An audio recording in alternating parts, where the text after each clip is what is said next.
What's up, y'all? Well, this is Wheezy. And if you enjoy this content and find it rather exquisite, please feel free to leave a 5-star review on Spotify, Apple iTunes. And if you would like to support the show with some merch and represent, visit the link below. Much love, y'all.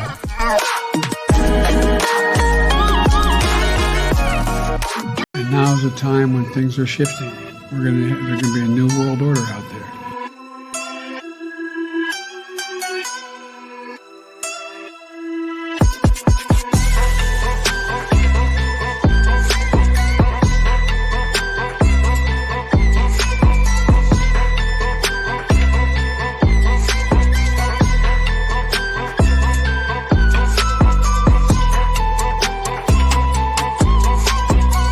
Well, he's dead, so...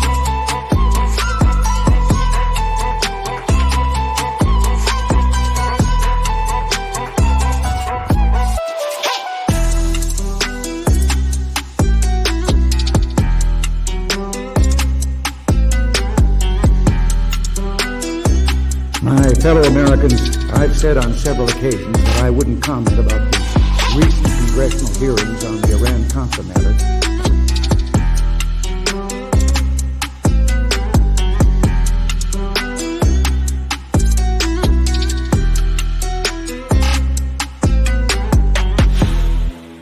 What's up, y'all? Welcome to the What is Truth podcast from Florida with Love. I am joined today by Mr. Riley Waggaman. How are you, Riley?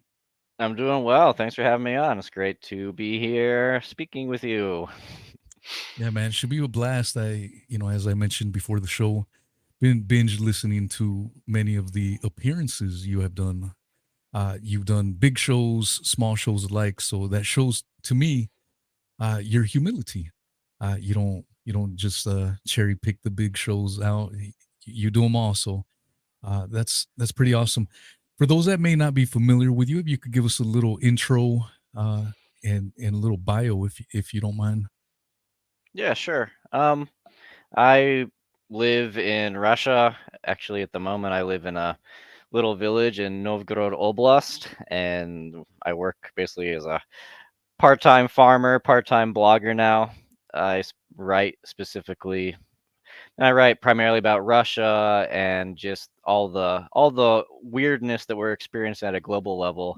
I try to view it from Russia's perspective. So like what is Russia's role in a lot of this crazy stuff, so on and so forth. I'm originally from Southern California. I'm an American. I came to Russia about 10 years ago. I got my foot in the door here in Russia teaching English in a little republic called Bashkortostan, and it's part of the Russian Federation. And after a few years, I moved to Moscow and worked in media. I worked for Press TV. I worked for RT, some other outlets. And once COVID came around, I realized it was time to go solo for various reasons. And I started my Substack in October 2021. And that's what I've been doing. That, and now more recently, I'm shoveling manure and milking mammals and things like that. So Copy that. It sounds interesting, and that's why I'm pleased to have you. I mean, you've had quite the journey. It appears. Yeah, I'm originally from Southern California. Oh, nice. What part? I was born in San Diego, and I grew up in Pasadena. And Cool. then, Yeah, yeah. Santa Monica. Oh, Santa Monica, yeah. And now I'm in Florida, and it's hella different. I mean, West Coast to East Coast, but I've been here 10 years now, and I love it out here. I don't care for the humidity, but the funny thing is, here where I'm in Sarasota, Florida, Mhm. and there's actually quite a community of Russian expats out here. You could hear the accent, and I haven't met any personally, but you run into them quite a bit. So it's going to be interesting to hear your take as an American living down there, because there's someone I named the show, Russian exploring Russian myths and propaganda, because I'm sure some of the things that I've heard, you can probably say, yeah, that's not how it works, or that's not, you know, exactly how it's going. There's so much propaganda against Russia, and when I noticed that you were a former journalist for RT, that really piqued my interest, because around the time that I started questioning official narratives and the media, one of the last mainstream, if you will, sources that I actually trusted still, a little bit more, was RT. And Mm. part of that was because, anytime a subject on 9/11 would come up, they would talk about it when all the other American mainstream rags wouldn't touch it. So I'm like, man, this is pretty cool. And I'm big into the moon landing. I don't think we ever made it to the moon landing. And one of the things that people that believe in the moon landings always say, well, if it was fake, the Russians would have talked. They were our enemies. And I bring up the fact that Dmitry Rogozin, a top cosmonaut from that era, has said, yeah, the whole American moon landings were bullshit. But the point is, in listening to you speak about RT, you have an interesting take. Would you mind sharing that, like your experience, and how there's really like a domestic brand, and then inside of Russia it's completely different, which is what really surprised me. I thought the RT was just a monolith, all the same set of standards, but the way I heard you talk about it, it almost seems like there's two different brands. Is that right? Yeah. Well, so RT is great if you are looking for basically stories about the West that are either being suppressed or censored or just ignored by, the Western corporate media or Western state media. And they also provide a very useful and I think important platform for journalists and commentators who have basically been deplatformed in the West. And I respect that and I get that. The problem, of course, is that anytime that RT is talking about Russia, you have to recognize it's Russian state media. So for just by default, you have to just be a little bit. You got to put on we got to put on our critical thinking hats if we're going to trust the Russian government with reporting on what's going on in Russia.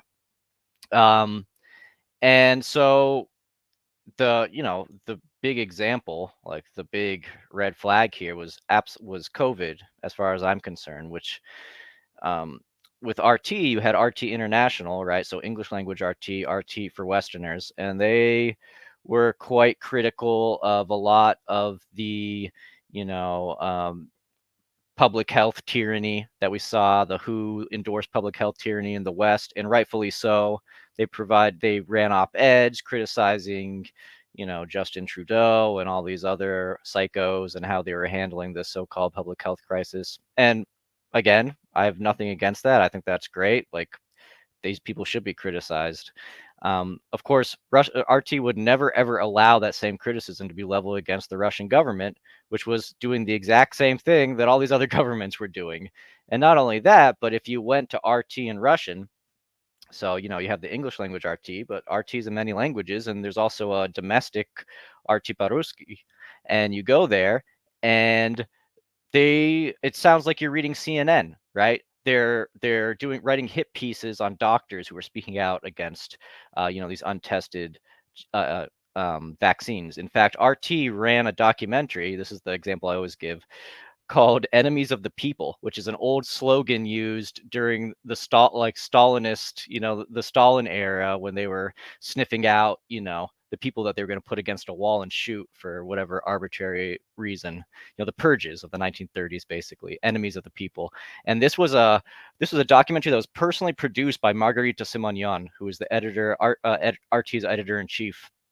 And it was literally a hit piece on all these activists and doctors in Russia who were saying, look, these, the compulsory vaccination stuff is totally absurd, anti-human. We don't know what are in these vaccines. This whole COVID thing is being used as a means of controlling the public. And RT went after these people and they attacked them. And Margarita Simonyan herself used her she would make these public statements, like on her Telegram channel, which is quite large, where she said that anyone who didn't get vaxxed was a child murderer and deserved to die. Basically, it's this. There was no difference between RT and any of these mainstream outlets and the talking heads that you see, you know, on whatever stupid Western corporate channel or outlet. So yeah, I mean, people should be aware of that. And again, I get why a lot of disaffected Westerners turn to RT when RT seems to be the only one covering certain subjects in a more critical or open way. But you have to realize that you have to realize that it's a game. It's like the United States does the same thing. The State Department runs Voice of America and Radio Free Liberty, and these outlets actually do provide a platform for disaffected Easterners or disaffected Uzbeks or Russians or whatever. But and so there's some, let's say there's some, I don't know, Tajik political activist who is being censored, and so they write an op-ed for Voice of America. Okay, maybe that guy has a good point. Does the State Department care about free speech? No, of course not. Right? Like it's this part of this game that governments play where they don't actually want to improve themselves. They just want to show that the so-called other guy is worse, right? And so you just have to keep that in mind. And so when people ask me about RT, I say, look, read RT and see what they have to say. If you're reading RT for Russian news, that's the same thing. That would be like a grumpy Russian reading Voice of America to find out what's happening in the United States, which would be a very silly thing to do, right? So my suggestion is, and I try to help my readers, is just read actual Russian media. And you don't have to read Russian. You don't even have to understand Cyrillic. Most machine translations are going to give you 80 to 90% of what you need to understand with these things. And that's the best way of getting Russian news. You just got to go straight to the source and bypass the the state-funded gatekeepers. Yeah, it makes a lot of sense. Yeah, I mean, even though I don't trust the mainstream anymore, um, I still, read articles, listen to stuff, see what I can get out of it. And it's just so hard to know what is actually truth, what's propaganda, and it's funny how RT out here in America gets criticized as a propaganda outlet, and we should stick to NPR, National Public Radio, or PBS, Public Broadcasting. It's the same shit that I've argued that for the longest time. I'm like, you guys will call those other outlets propaganda, but what the hell do you think this is? I mean, we're getting propagandized up the ass, Yeah. and no one seems to bat an eye. And it's truly crazy, and it's wild how RT is banned in the UK. uh you know uh quite a few folks follow me from the UK. Shout out to all y'all. But I you know I've posted stuff from RT, and I can't see it. It's banned. They can't get it. um and when I look at it all, and it sounds like we may have a similar take on this, but it just seems like the kids would say, it all seems fake and gay. Like this, these fights, Russia's our big bad enemy, China's our big bad enemy. And then, you go back to COVID. That to me was the biggest indicator that it is all indeed fake and gay, because of how they handled it. I mean, you've talked about it, and I'd like to hear, how Russia handled COVID from your perspective. But from the reports that I was able to gather, it was the same shit. China had lockdowns worldwide over, and these guys are our supposed adversaries and our arch nemesis. And when everyone fell in line, I'm like, this is all theater. It's all theatrics on the world stage. What are your thoughts on that? Yeah. Well, look, it's there's nothing even conspiratorial about it. You just have to realize that Russia, like basically every other country in the world, is completely obedient to all of these global organizations that are working towards, and I would say maybe have already accomplished, some sort of one world government. So whether it be the World Health Organization or the UN or the IMF or the G20 or BRICS is part of this thing. Go down the acronyms of these weirdo global organizations. And the reason why governments all do the same thing is because they're all signed on to these little clubs where you know they don't care about us. They've got their agenda and they're going to do it. And any kind of the wars are real, but they're not fighting them for democracy or traditional values or whatever. It's just business. We're trapped between various global cartels and oligarchical feuds, and I think the challenge of living in our glorious 21st century is just trying to keep your head down while oligarchs and space lizards and weirdos are trying to make us kill each other. Yeah, yeah. I did want to ask you, Diddy's in the news once again. He seems to be like another Epstein, from all signs and indications. And is there anyone like that, like a Diddy or an Epstein, you know, in the Russian sphere that you are Ooh, aware of, anyways? that's a good question. I Because the Nothing's UK coming. had Yeah. Jimmy Mhm. Savile. Right. Jimmy Savile was a Right. big bad That's wolf. right. Yeah, No one's coming to mind. Like some creep who's well connected in procuring sex slaves, basically for the elite. Um, I don't. There might be. You know who would have been a perfect person to ask is, which by the way, I watched that great show you did with Rolo. He might have a yeah. good answer for on that one. Oh, he Nothing's did coming to say, mind. Yeah. Yeah, Putin is a kitty diddler himself. From what he was able to tell me, I'm like, whoa, that blew me away because it's funny, kind of going back to everything being theatrics. Uh, Yeah. Putin out here, a lot of people hate him. A lot of people call him a dictator and blah blah blah. But there's also a small vocal minority that looks at him as the savior. Right. He's here to save conservative values, and I stand with Putin and blah blah blah.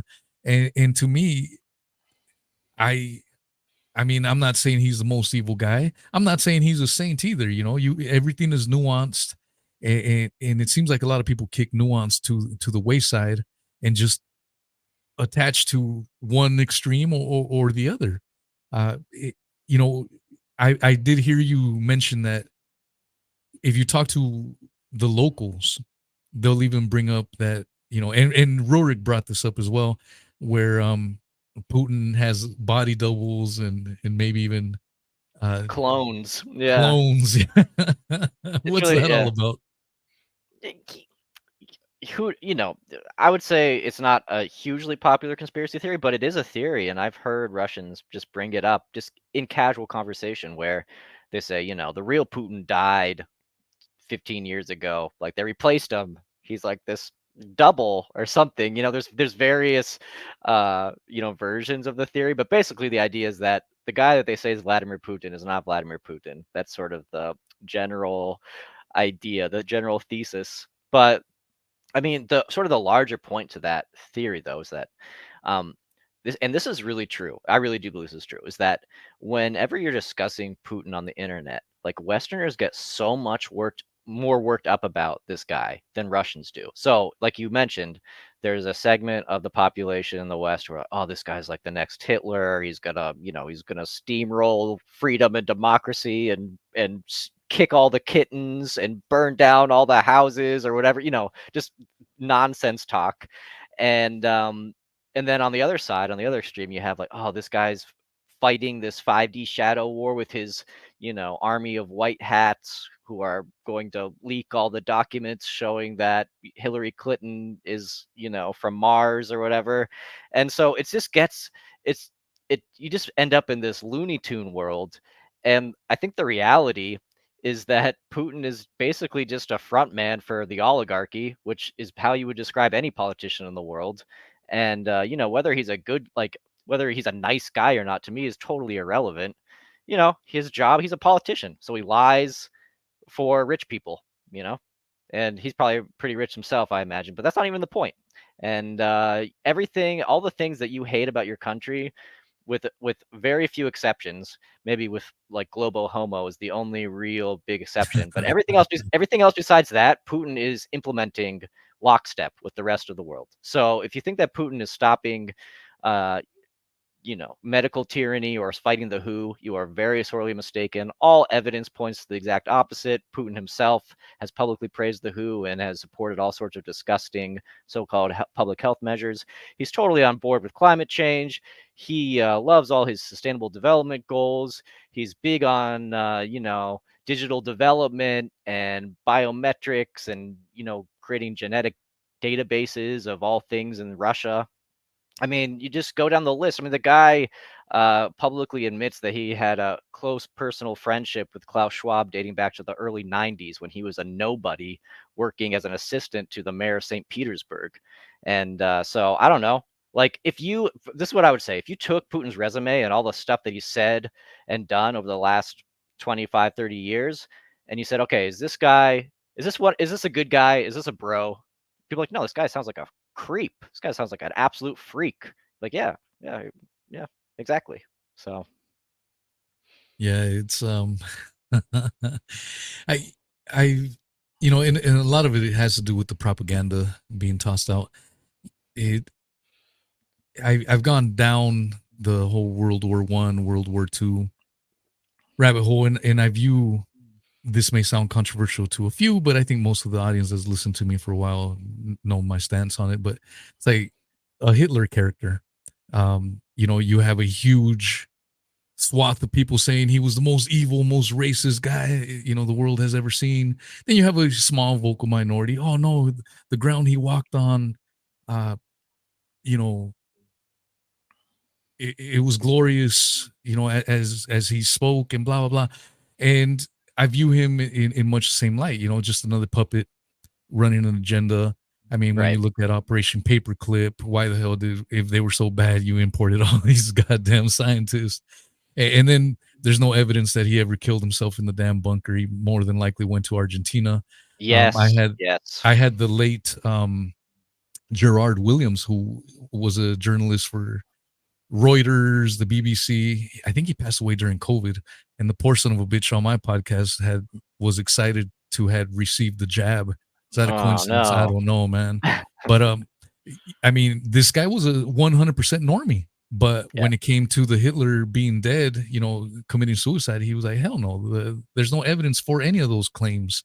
Um, and so, I view characters like that, Muammar Gaddafi, Saddam Hussein, same shit, where they're friends until they're no longer needed, and they get thrown on under the bus, or maybe there's some theatrics to it, and if you knock it down a level lower than that, you have your folks like Jeff Epstein, uh, who get exposed, but you have to wonder, did they really get exposed, or was this more theatrics to show that, oh, look, we're actually doing something?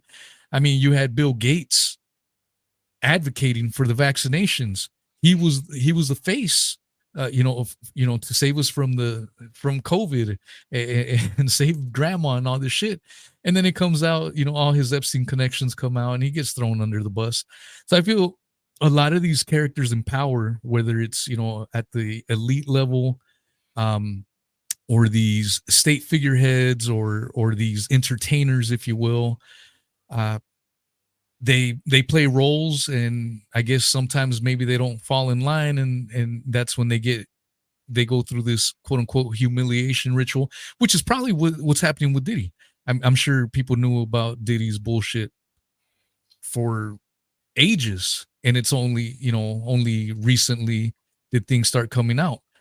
um and so I just wonder if that's I don't know if I made sense with that little ramble, but it's just, it seems at the end of the day they're all puppets. I have a hard time believing a lot of this is real, just like the Russia Ukraine war. And when I say it's not real, I'm not saying no one's fucking dying. i Right. i realize people are dying. I'm just arguing that the whole premises are fake, and are not real. What are your thoughts on that? Look, I mean, basically, I totally agree with you, and I mean, there's so many different ways you can approach it. This conflict, which is maddening and tragic and basically completely retarded. But the thing that I guess I would start with, or just a basic observation, is that you currently have tens, actually probably hundreds of thousands of Russians and Ukrainians sitting in trenches in East Ukraine, basically praying that a suicide drone doesn't drive into them and vaporize them. At the same time, you have Gazprom, which is Russia's largest energy company, that is paying the Ukrainian government to transit Russian gas across Ukraine to Europe, to the EU, to NATO states that are funding this war from the Ukrainian side. And to put a cherry on top of that insanity, they're doing it through a gas transit hub in Sudza, which is in Russia, but is currently occupied by the Ukrainian military. So Gazprom is paying the Ukrainian government to transit its Russian gas across Ukraine using a infrastructure system that is part of Russia, but is currently occupied by the Ukrainian military. And you're telling me that we're supposed to take this seriously? You're telling me that, like, why should a single Ukrainian or Russian die for any reason when both of these governments are openly, apparently they're allowed, they get along just fine when, there's money to be made by, energy oligarchs or whatever, right? And they're doing it in such a open, and like it's so blatantly disrespectful just to the average prole, like you can just tell how much they hate the average peasant when they do stuff like this. And the official, the official justification or defense from the Russian government, Sergei Lavrov, Russia's foreign minister, recently came out and said, "Well, we're still doing business. We're still honoring our gas contracts because we don't break agreements. We're not like the West. We're more honorable than them." It's like, bro, you're allegedly in a war for your survival, and you're telling me that you're perfectly okay with sending your own resources to the countries that are paying to kill your own people, to bomb your cities, to send drones all across Russia at this point. Like, you're telling me that you're just honoring an agreement? It's just so disrespectful on so many different levels, and it's so demoralizing, and it's so painful. Like, you read Russian media and you'd be like, TASS, which is Russian state media, will have headlines every day reporting how many million cubic meters Gazprom has pumped across Ukraine, paying the Ukrainian government to do this. And then the next story will be, Ukrainian shelling kills 3 civilians in Belgorod, which is mainland Russia. That's not even East Ukraine. That's old Russia, right? That's like pre-war Russia. And like, what's going on here? Like, what kind of war is this? Like, what is actually happening here? And there are many other examples you can point out about how, for whatever reason, Russia is still perfectly okay with cooperating with the West on all sorts of things, like this Pact of the Future or whatever summit, thing going on with the UN right now, which is a pretty big deal. Russia's participating in that. In fact, Maria Zakharova, the spokeswoman for the foreign ministry, just gave a statement about this, saying, yeah, like Russia's totally on board, and we're going to help bridge the digital divide for the global south to help them meet their sustainable development goals. Like, they're all reading from the same piece of paper here. So what is this war really about? Like, why do people have to die? Why do Ukrainians have to die? Why do Russians have to die? Like, what is actually being fought for and like what is actually being achieved. And if you want to get into the nitty gritty, all you got to do is just go down, like look at, even if you want to take Russia's version of this war at face value, just go down the list of the alleged purposes and aims and goals that this so-called special military operation was supposed to accomplish. Like Putin said that it was about demilitarization and denazification, stopping the NATO eastward expansion, stopping Ukraine from becoming a permanent anti-Russia, and protecting the people of East Ukraine. This war has actually exacerbated all of these things. So NATO has expanded. Sweden and Finland have joined NATO since the war began. So the expansion thing already failed. So we've already failed one of the objectives.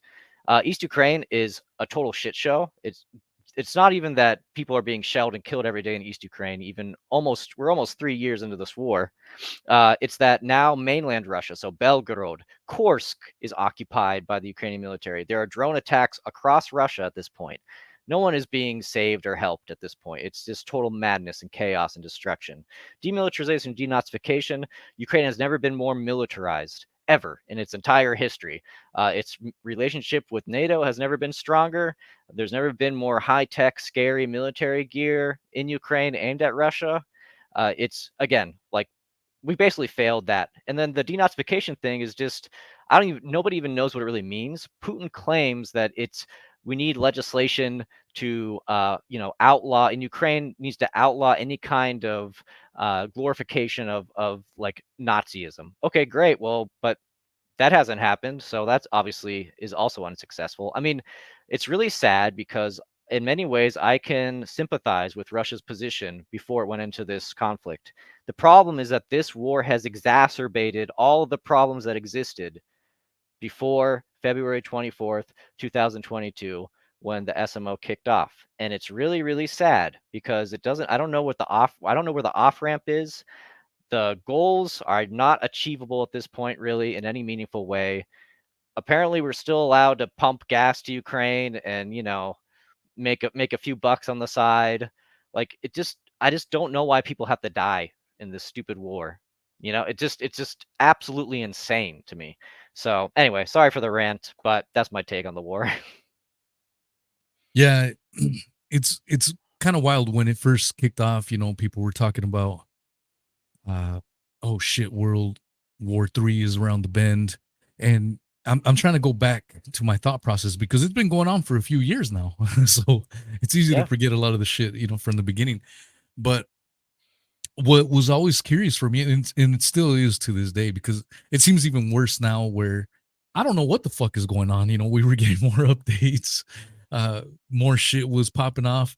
But I was like, damn, Russia's so huge. They've got a big ass formidable military. They should be able to roll into Ukraine and in 2 weeks flatten the fucking curve. You know what I'm saying? Like literally. And the fact that this shit has been going on for years and years, and at first pundits were trying to, well, Mr. Putin is just being strategic with his bombing Right. campaign, Right. Right. and trying to avoid unnecessary deaths. And meanwhile, we're hearing fucking 500,000 deaths on each side. What the fuck is going on, man? Like, I don't know. And so what are your thoughts on all this? Because I agree with you, man. It seems unnecessary, and it almost I can't find the connection, but it almost feels like more depopulation agenda happening. A lot of motherfuckers are dying over there needlessly. Just like in all wars, I would argue I am vehemently anti-war because it's always the fucking state pushing these agendas and pushing them through propaganda to get these young gullible fucks to don the uniform and fight. Oh yeah, it's for freedom, it's patriotism. And it's not to shit on any former military or ex-military. It's just the propaganda machine gets you, man. And I fear that that's what's going on there. I remember covering the whole Nord Stream pipeline, and I thought that was going to be the shit to blow everything up. Like get everyone riled up, and now it's really going to go down. But I heard you recently saying that no one even gave a fuck about Nord Stream in Russia. So that No was one can. bananas. Talk about that. Yeah, no one. No one. Why would a average Russian give a shit that anyone blew up that someone blew up a pipeline that was being used to steal Russia's natural resources for the profit of a tiny handful of oligarchs and pump them to the West. Why would a Russian give a shit? So yeah, again, this was really funny because like in the West, everyone, I mean, in like the alternative media, whatever you want to call it, everyone's like, oh my gosh, the CIA's done it again. Like this is crazy, blah blah blah. And look, it probably was the CIA, and yeah, it is fucking crazy. But in Russia, people are like, whatever. Like there's like why? But you think about it, like why would an average Russian care? Like if I was a Gazprom executive, I would care, but if you're 98% of the population, 99% of the population, why would it? Well, it doesn't matter at all. It doesn't change anything for them, you know?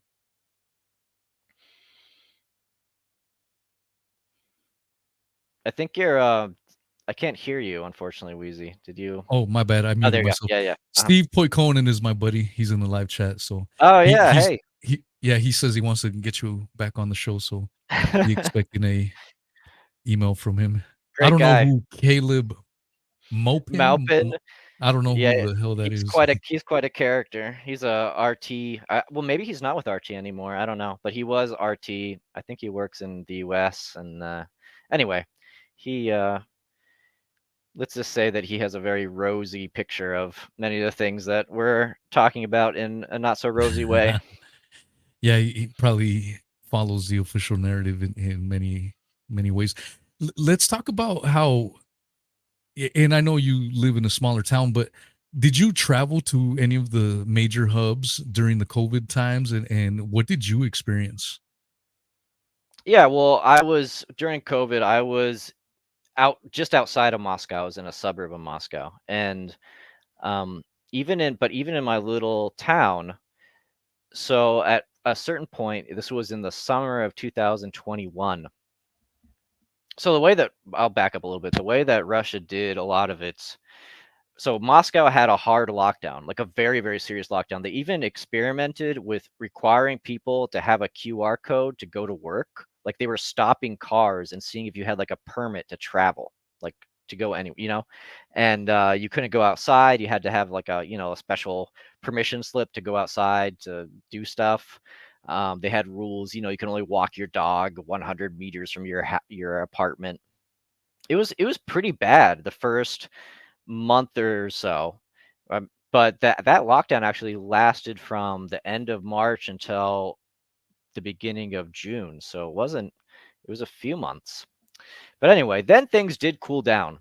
They did. And at that point, I was like, all right, that sucked. And I'm never trusting another government again as long as I live. But I just want to move on. Like, I'm going to block out the trauma and we're just going to continue living.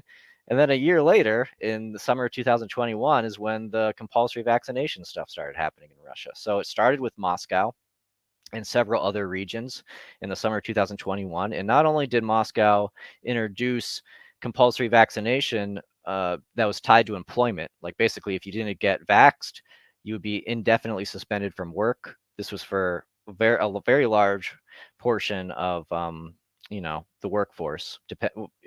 It was depending on what industry you worked in, but basically all state employees, anyone who works in the public, like with the public, in restaurants, whatever, medical, obviously all medical, workers, et cetera, et cetera. Not on, so on top of that, though, they introduced these health passes. So you had to have a QR code showing that you either had been vaxxed or that you had tested negative with your PCR test. You're not fit for purpose PCR test in the last 72 hours, and then you get to go to the restaurant and eat a hamburger or whatever. And actually, this was a rare moment of where I really felt really glad to be in Russia because Muscovites were so pissed off by the QR code system that they basically just stopped going to all businesses. Like they stopped going to restaurants and cafes, and like they were forced to rescind the QR codes because something like I forget the number, but it was hundreds, maybe hundreds of businesses were forced to close because they literally had no foot traffic. Like people just stopped going to bars and restaurants and cafes. Um, so anyway, but the vax decree still stood, and then this was also a lot of the stuff was also happening in St. Petersburg, by the way, but that came a little bit later. So that came in the autumn of 2021, and right after the State Duma elections in autumn of 2021, basically the entire country, every single federal district, which at that time was 85, I believe, 84, 85 federal districts in Russia, adopted some form of compulsory vaccination, which was typically tied to employment. But they forced students to get vaccinated. They some places required you to have a QR code if you wanted to enter a hospital. I mean, the restrictions and policies depended on the region, but it was all pretty uniform in the sense that they were using coercive methods to get you injected, and many of them had quite strict QR code, public health pass regimes. It was in St. Petersburg, actually in Kazan, which is the capital of Tatarstan, was very, very strict. You had to use a health pass to use public transportation. I knew a student in Kazan. She was studying at a university there, and she said that people were getting fined because they weren't wearing their stupid gloves. They would like go to the university libraries, like, where are your anti-COVID gloves? 2,000 ruble fine. She's like, what? What the fuck? And so yeah, it wasn't. And again, enforcement did depend on the region, but every region had some form of this bullshit. So this idea that Russia somehow bypassed this stuff is not true. What is true is that a lot of Russians were like, I'm not doing this. I'm not social distancing. If I have to wear a mask, I'm wearing it under my chin, and fuck you guys. That did happen, and it was great. It was great to be among people who just weren't into it. Not all Russians, of course, but a lot of them were not into it and didn't obey the rules, which was great. And it was also Yeah. a country where if you needed to, you could just go to a clinic and buy a fake vaccine certificate. So like a lot of people always like, yeah, do you have your Vax pass? Actually, this is a funny story. This was when I was working at RT still. I left shortly after, and I got this email being like, 60% of our workforce needs to be vaccinated. And they were paying people. They were like, we will offer you 50,000 rubles if you get vaccinated and show proof of vaccination. So I was thinking to myself, like, should I just get a fake certificate, which would cost me maybe 20,000 rubles, and pocket the other 30? And then I was also thinking maybe I should send an email back being like, what if I get 3 different vaccines, Like, do I get 150,000 rubles or, But actually I didn't end up doing any of that. I was like, no, this sucks. I'm not participating in any way with this. But yeah. Yeah, that's wild. Yeah, and it's funny out here in Florida. And sorry, listeners, I say this all the fucking time, but shit was way different from what the rest of America was experiencing. Um, I was doing residential garbage. Well, kind of. I was doing roll off garbage. Going to getting the compactors, trash compactors from apartment buildings, hospitals, and shit like that. And I had a few hospitals on my route every week. And early on, when COVID was hitting, I didn't know what the fuck. I was already conspiratorial minded. So I was skeptical of everything I was getting. But at the same time, I was being cautious. I'm not going to bullshit. Oh, yeah, I knew all along. That would Right, be right. fucking lie. I was being cautious, like, fuck, man, what the fuck's going on here? I've read the stories of the Black Plague. Is this what's going on? That's what they were making it sound to be. So every time I picked up a dumpster at a hospital, and I'd open, I still remember the feeling. It sounds hilarious now, but I remember the feeling opening the dumpster. I'm like, fuck, man, I'm gonna get sick. I'm gonna get COVID juice all over me. COVID I'm juice. fucking done, bro. Like, what the fuck? Like, that was my thought process. And after a few weeks, none of the homies at work got sick, and there's over 200 of us at the facility. No trash guys, and we're dealing with the nastiest fucking shit, man. Right. Stuff you don't want to smell, fucking dead man's toes, all that nasty shit, man. and no one got sick. It was just business as usual, and we had to keep working because quote unquote, we're essential workers. Right. And I'm like, I ain't buying this shit. And to make things, put some cream on this hors d'oeuvre. I don't. That's just my own quote. That probably made no sense. But but to cap things off, I'm in Venice, Florida. I talk about this all the time too. This is where Muhammad Atta trained allegedly and was banging out strippers and doing cocaine, as part of the 9/11 myth. But anyways, out here the median age is 69 years old, and to conceptualize that number doesn't mean 69, there's a lot of 69-year-olds. No, what it fucking means is there's a shit tons of 80 and 90 and centennials to compensate for motherfuckers like me that are far below that 69-year mark. You know what I'm Right. saying? And so when none of my neighbors, I was expecting to see fucking piles of bodies on my street. Everyone's fucking old. And none of that shit happened. No one gave a fuck about masks. No one gave a shit about social distancing out here. Yeah. Absolutely no one. And some COVID apologists would probably say, well, that was just in your town in Florida. I'm like, motherfucker, with my line of work, I'm in 3, sometimes 4 different counties throughout the week in Florida. I work in Sarasota. I go to Manatee County. I go to Lehigh. I go to Charlotte County. I travel all these counties throughout the week. And everywhere I went, it was the same fucking shit. And when I tell this to COVID apologists, they never give me an answer. I'm like, how come? I debated a fella that believed the COVID narrative, and I told him, give me a fucking answer to that. How come this is a tourist town? It'd be something if I lived in Fucksville, Idaho, and it's just isolated little area. Okay, I could buy your bullshit excuse, but people were coming in droves because they were escaping the COVID tyranny elsewhere, so they were coming down here. We were chock full of people, and nothing fucking happened. And so, and that ended up waking up a lot of people. A lot of people that bought into official narratives for other things ended up snapping out, when they saw the bullshit, through that. But when I saw, like I mentioned, when I saw Russia handle it and China handle it, that was kind of my conversion into believing that everything is bullshit. And another point I wanted to bring up was, and I heard you mention, was how there are the biometric ID system down in Russia is in full fucking effect. And I'm glad we're talking about this because I think a lot of people still have that mindset. No, Russia's like a lone ranger. They're going Rambo on the West. They're completely different. And today you're dispelling a lot of that bullshit. A lot of it is, there's so many similarities that one is left to conclude that everything is fake and gay.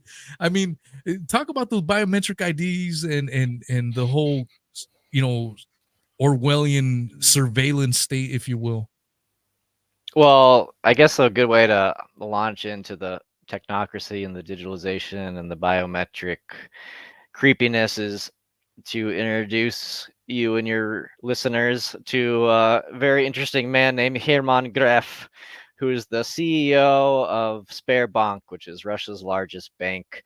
And it also happens to be the leading one of the leading developers of AI in Russia and biometrics and also COVID vaccines for whatever weird reason, and facial recognition technology, and you could just go down the list, and Sberbank is involved in it. Anything that creeps you out, Sberbank is doing. And it just so happens that Hermann Gref is a former Board of Trustees member of the World Economic Forum, and he wrote the Russian language preface to Klaus Schwab's The Fourth Industrial Revolution. And this guy has his finger in a lot of really spooky pies. Let's just put it that way. And so, for example, Sberbank has this technology. This is actually what it's called. It's called pay with a smile, and it's their biometric payment system. And they have like these, and they have these little kiosks, and they're everywhere now. They just popped up over the last 2 years, and you find them everywhere now. There are these little kiosks, these little screens, and you can just look into your little Sberbank Pay with a Smile screen, and it will connect your face to your Sberbank account, and that's it. You paid biometrically for whatever service or product you are purchasing. And I'm telling you, this is not just in the big cities. This is even in a very small town. So I live in a tiny village with like 100 people. The closest town is about 30 kilometers away from me. That's like 20 miles for Americans, and it's like Are you 2,000 are you people. traversing on in horse and buggy? Dude, I wish, I wish, I wish.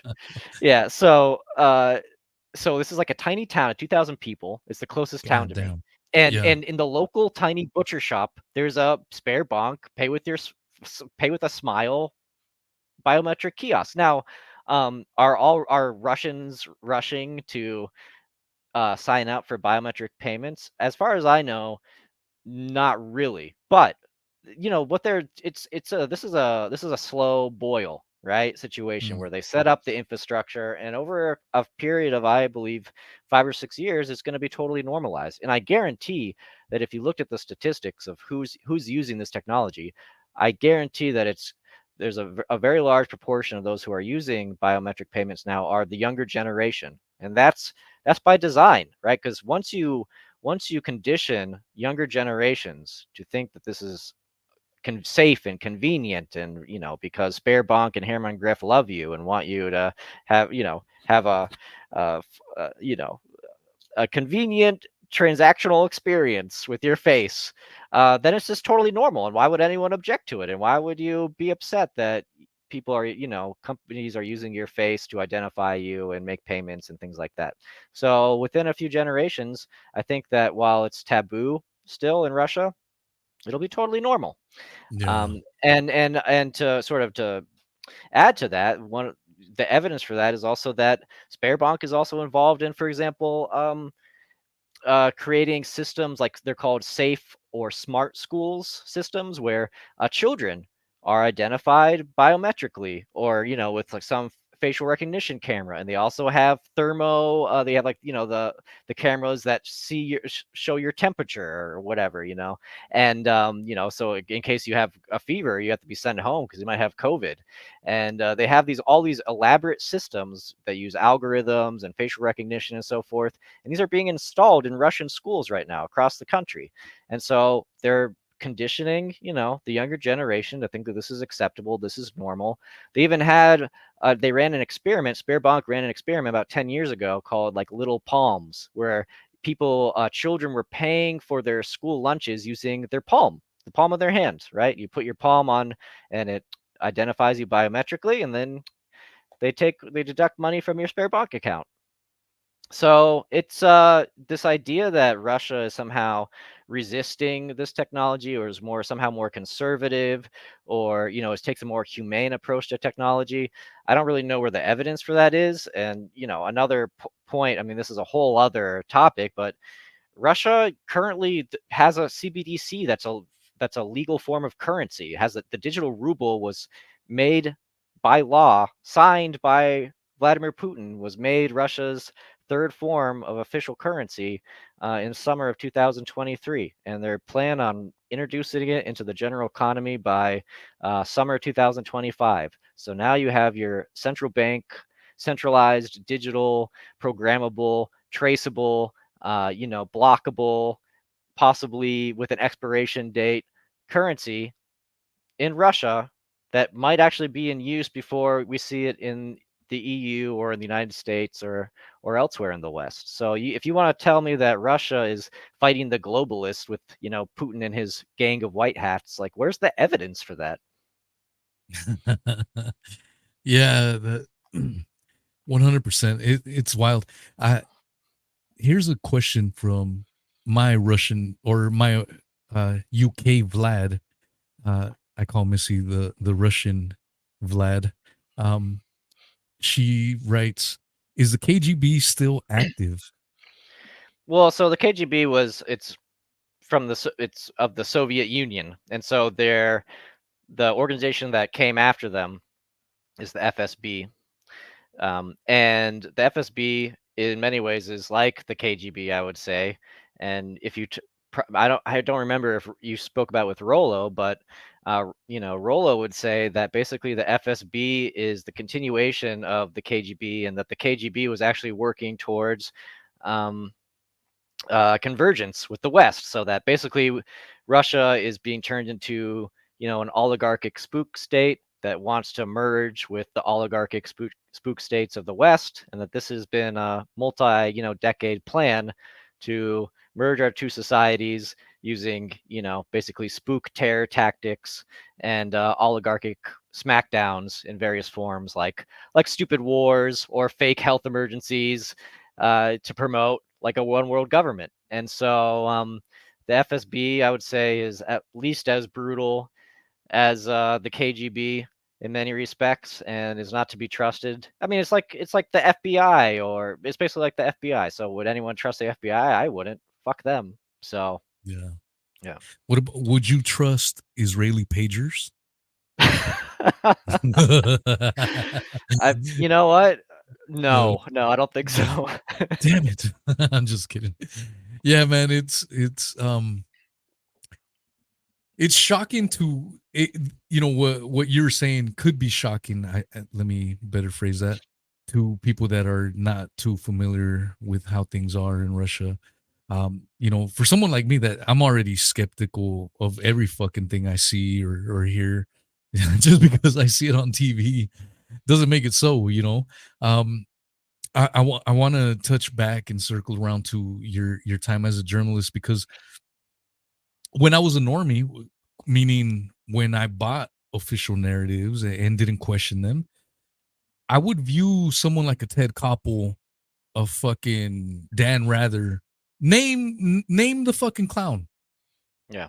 If they spoke on TV with their little suit and tie, looking exquisite like, and reading off the day's events, Donald Trump got shot today and he almost died. Like, I would believe that shit. Now that I don't trust anything, that's a fucking lie, that was staged, blah blah blah. Like, I don't.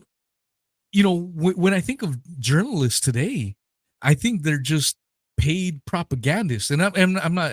I hope you don't take any offense to that. No, no. You are a former journalist, for one of these outlets. You are no longer of that kind. But this is my view today. You know what I mean? And I'm not trying. Again, I'm not trying to be rude No, or no. mean. It's just that's my mindset. We've been lied so many times. We get fucked around with this. There's weapons of mass destruction in Iraq. Uh, Even though they had nothing to do with 9/11, we're gonna fucking kill a million civilians down there, and it just goes on and on and on. And so, for as you, someone that did work in under I guess a mainstream outlet, how was your experience, man? And did you have this belief of questioning authority all the time, or was it something that just sprang out from seeing the COVID bullshit? Well, look, I think that it would be wrong to think that people who work in media are, are intentionally, are doing it consciously, that they're consciously being massive tools and state stenographers, even though they are. I think that basically what happens is that you basically start playing mind games, or you start talking yourself, you created like a defense mechanism. And what you would say, like in my case, would be, yeah, like I'm working for RT because I think that Russia's perspective, like the Russian position in the West, is being misrepresented. I think Russia's being misrepresented in the West. I think that it's terrible that a lot of information that that's being censored is being censored in the West, and we need a platform to discuss it. So you create reasons for what you're doing. At the same time, I always knew in the back of my mind, whether I wanted to acknowledge it or not, that there are plenty of problems in Russia, that RT is not a platform where any of these problems are discussed in any serious way. But it's basically you just sort of you find some justification for, well, that's okay. I understand that it is what it is, right? You just sort of accept, like, my job is to expose the empire of lies in the West, and okay, yeah, RT is sort of two-faced and hypocritical because a lot of the same problems exist in Russia, which we never talk about in RT, but whatever. Like, that's for another time, or blah blah blah. But you know, you can only lie to yourself so much. And when COVID came around, and I realized that the Russian government was basically trying to cattle tag me and my family and inject us with untested experimental genetic goo. Yeah, it wasn't cool anymore that I couldn't talk about it on the outlet that I was writing for, working for. And it was no longer like it forced me to confront the fact that, like, what is the point? What is the point of a media outlet where you can't talk about something like that, right? No matter where you're working, whether it's RT or CNN or who knows, right? So yeah, that was at that point I didn't understand what I was even doing. Like, what is my actual job? Like, why does this website, why does this outlet exist if you can't openly discuss something that insane, that anti-human, something that's so, like, against, like, such a frontal assault on the human soul. You can't even discuss it openly, you know? It was, and again, I think a lot of very intelligent, insightful people work for RT and still do. But let's not lie. Like, you're basically taking a paycheck for the ability to talk about certain things with the understanding that a lot of things are totally off limits, right? And that's Yeah. that's how it works at all outlets. Yeah. And I would also say is, look, this is true, and it's even true. I have to say, like, some extent, it's even true still today with me and my blogging, is that a lot of media personalities or people who get into media, it's like it's fueled by the need for validation. So you have a position and you want to feel validated, and so you say whatever you need to say just to feel like you're part of the club. And so then Yeah. you have these little ecosystems, media ecosystems, where it's like, oh, I believe the right thing, so I'm part of the club, I'm one of the good guys. And then it gets into this sort of, like, morality game, like, who's the most moral, who's the most righteous. And it's so stupid, like, it's so dumb. Yeah. And it's so sad. It really is sad if you think about it. We live in this sort of glorious information age where information can be instantaneously transmitted across the world in nanoseconds, and we can talk to each other on, SteamYard. And yet, how many of us are just sitting there, just eating the same slop, like, not thinking at all about, what we're consuming, just it's just sad. Like, where's the open dialogue? Where's the open, rigorous debate? And where's the good faith dialogue? What's really sad, I Yeah. think, today is, like, people don't trust each other anymore. So it's so hard to have, like, a sincere, constructive conversation, because people, like, so many people, like, will, I get these angry emails being like, you're a CIA agent, you're a Mhm. terrible monster, and You're a shill. You're a shill, you're a Riley. shill for Washington because you don't suck Putin's dick. It's like, yeah, Yeah, yeah. okay, But whatever, that's man. the thing, man. Like, I think people have become very distrustful, and that's good. But you can also take that to extremes, you know. And if you have a difference with someone, fucking discuss it. Yeah, This yeah, is yeah. what freedom of speech should be all the fucking about. I saw a clip of fucking Gavin Newsom. And I think Elon Musk is a fucking bullshitter as well. So it's not like I'm sucking up to Elon Musk. I think he's a fucking actor. He's full of shit. He ain't going to Mars. Can't even get to the fucking moon, but we're gonna go to the Mars. Get the fuck out of here. But Gavin Newsom was talking about how he may come after Elon Musk, for spreading disinformation and parodies. You can't do that because of election interference. Blah blah blah. It's this whole thing happening here in the States, where it is like the boiling of the frog when it comes to free speech. It's slowly Yep. tightening that grip. I mean, like I was telling you, it's a long story, but I had a breakout session in on YouTube, and 90% of the people follow me were from the UK. And when that came about, I started interacting with folks from the UK, and I was fucking clueless, you know. I'm just some fucking bloke from out here across the pond. I didn't know what the fuck was going on in the UK. And then I started learning that freedom of speech is non-existent in the UK. They have this thing called malicious communications, where if you talk shit on YouTube, you'll have 20 cops knock on your door the next morning, which really happened. I played the clip on my show before. I was friends with Brian Harvey. He was the equivalent to like a Backstreet Boys. He was huge in the UK, traveled all over the world, sold 22 million CDs, and him and I were talking shit on a live stream. Fucking next day, dude, 20 fucking cops showed up for talking shit. He wasn't threatening to kill anyone. He wasn't making a call for violence. He was just calling a fucking tranny a fucking tranny. You know, a fucking chick with a dick type of shit. But you'll have 20 cops come up to your house for saying those things. That's wrong think. That is punishable by you know, going to jail and all this bullshit. And this was a few years ago when that happened, and it's just gotten worse. And those things are slowly happening over here. You're hearing all this conversation. I mean, I don't know what your thoughts are on school shootings in general or mass shootings in general. In my opinion, I think a lot of them are fucking bullshit. There's, you know, you don't know if the kid's been MK Ultra in a lot of these instances. There's a lot of fucking questions. I've covered them a lot in depth. And one constant theme, you know, a lot of people say, whoa, it's about trying to take our guns. That's why. Yeah, that's part of it.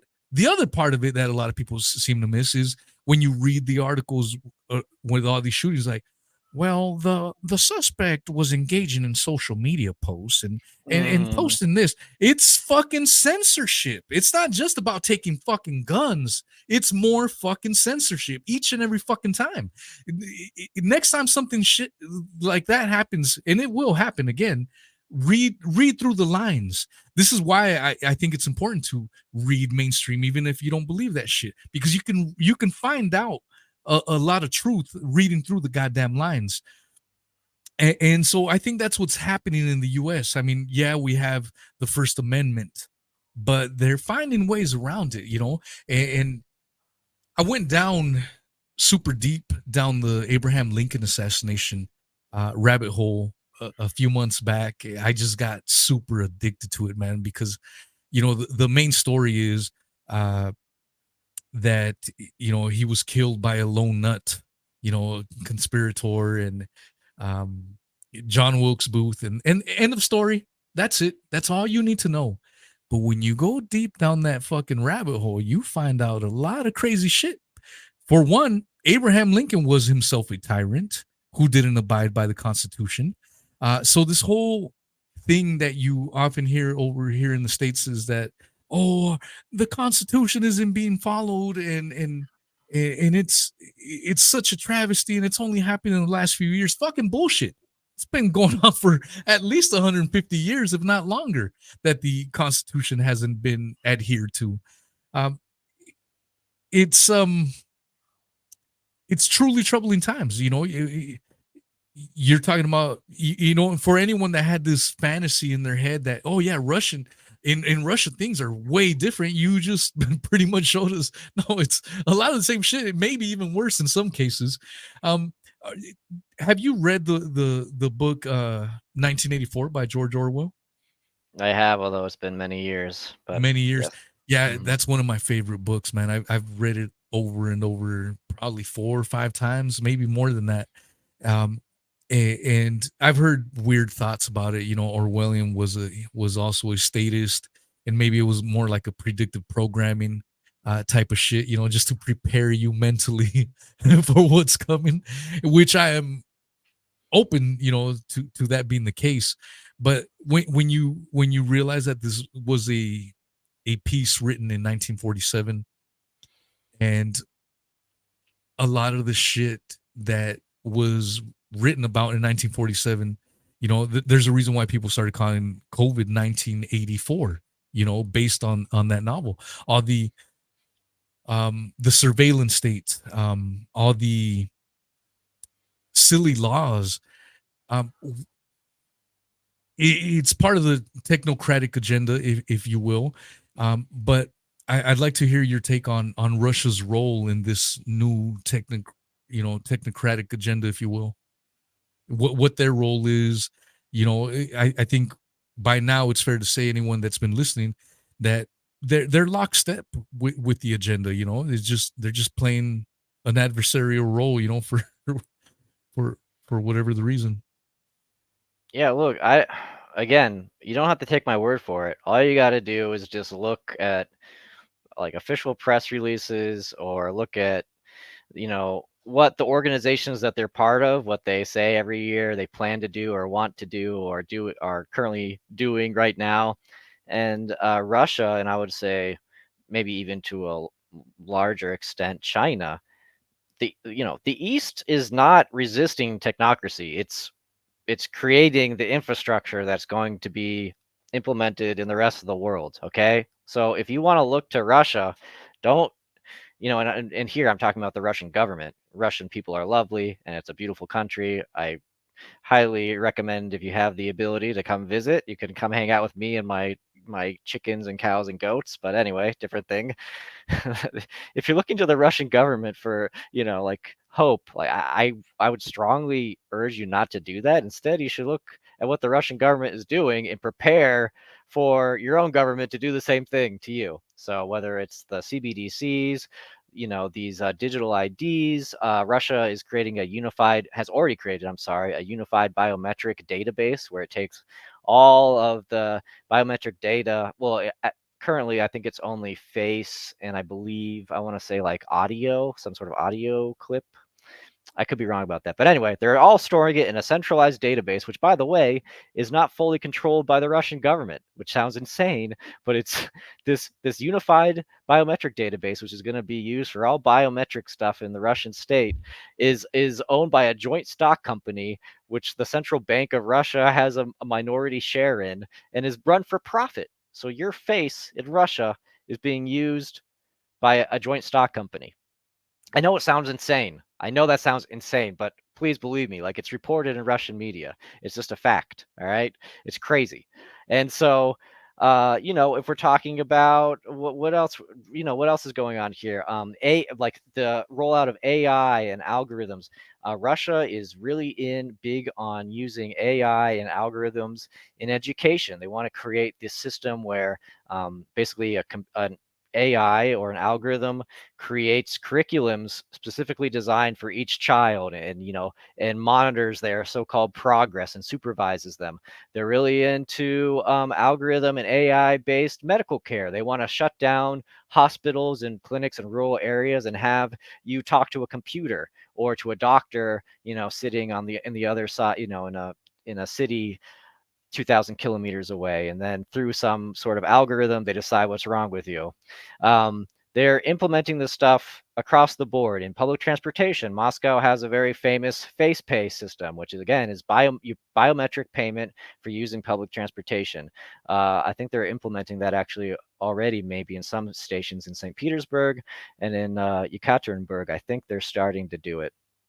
Anyway, again, like, if you are worried about technocracy, Russia is not going to save you. Russia and China are in many cases leading the way. They're the trailblazers. They're the ones, these are the societies where the global oligarchy has decided to test their little experiments. And I think once they have ironed out all the kinks, you're going to get it. So, yeah, that's what's going on here. Yeah, that's interesting that you bring that up, because that was another red flag for me. When I started seeing through a lot of the bullshit, was how, isn't it weird how we criticize the Chinese for this and that, blah blah blah, and yet they've got cameras at intersections, they got facial recognition, and we're trying to do the same exact fucking thing as them. Like, once you see it, you can't unsee it. I did want to ask you, um I this is going to be a little controversial, because I have a minority view on this take. But and the reason I want to bring it up is because your take is, you know, I didn't hear your whole take on it, so that this is where I want you to expand. Scott Ritter, Scott Hmm. Ritter, unfortunately, uh, he gets lauded as, a truth teller and blah. And I'm not saying he's wrong on everything, but I think the dude bullshits quite a bit. And what people seem to overlook that bothers me is his whole pedophilic stings, um, you know, his record, his criminal record. Oh, well, he's, of course that's gonna happen because he's a targeted individual. I'm like, no, no, no, no, no. Wait a minute. This is like a fucking Chris Hansen type of fucking sting, bro. Like, it's not like he just he got set up and they just fucking threw porn on his computer. No, the motherfucker participated in this shit. And so again, some people are probably gonna be mad that I said even brought that up, but it needs to be brought up because the show, my show is called "What Is Truth." I don't get paid for this shit. I do this shit for a passion. I speak my opinions, whether they're controversial or not. But what's your take on Mr. Ritter? Look, I try to limit my criticisms of Ritter just to what he says and his positions on, things related to Russia. I know that there's obviously a lot of questions about the, the soliciting some sort of sexual activity with minors. And you know what? Like, I'll just be honest. I have not looked into it personally, so I I can't make have. a judgment. You have really? Is it really It's bad? pretty fucking So bad, bro. so You look, can't and I justify this. This is yeah, why yeah, it bothers me when people laud him. right. I'm like, are you fucking gonna just fucking gloss over this shit? Maybe he's telling the truth on this particular instant, Yeah, yeah, but it bothers me, bro. Like, I'm not yeah. trying to be an asshole. It's like I'm against this shit, and Yeah, if yeah, you're yeah. against the shit, it should be called out. You know what I'm Sure, saying? absolutely, absolutely. So, yeah, I'm just not gonna comment on that just because I haven't No, actually you're looked at it fine. myself, but I get that. But I am a Ritter critic, and the reason for it is because, okay, he's anti-NATO, great, like, congratulations. Like, you don't like NATO. Who likes NATO? He's like he's anti-Israel. Like, okay, yeah, okay. Yeah. Admittedly, a high-profile person who is speaking out against Israel, yeah, okay, you're gonna take some flack. Like props, I guess, right? But basically everything he said about any sort of, and he's supposed to be some sort of military expert or military analyst, literally everything that comes out of this guy's mouth is just complete horseshit.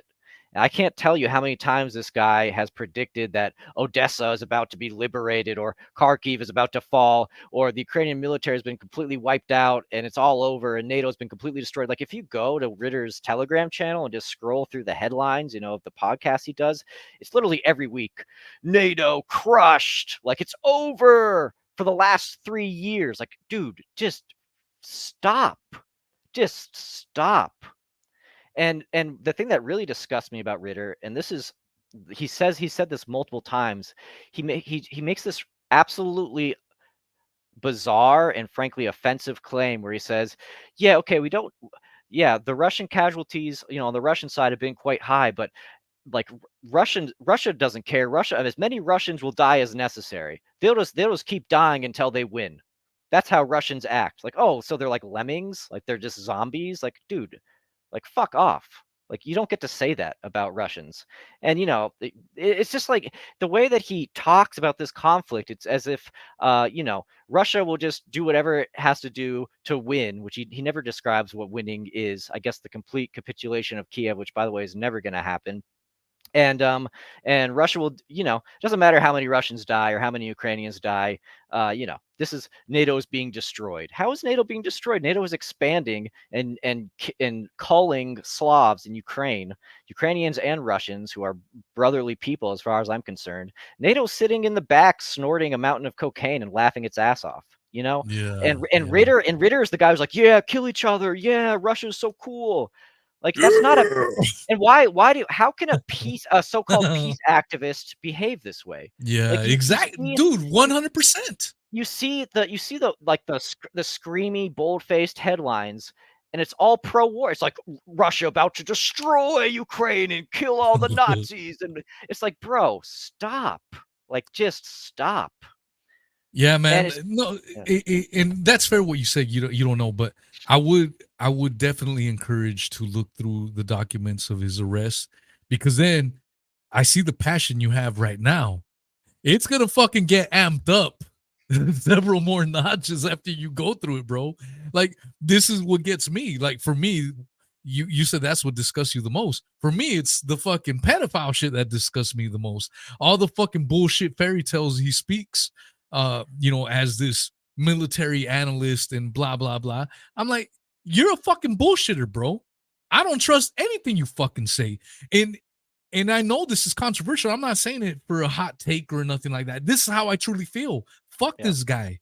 And I don't believe in censorship, but if you're platforming, I'm gonna have questions about you, man, because you didn't do your homework or you don't have the fucking balls to call them out on this bullshit. You know what I'm saying?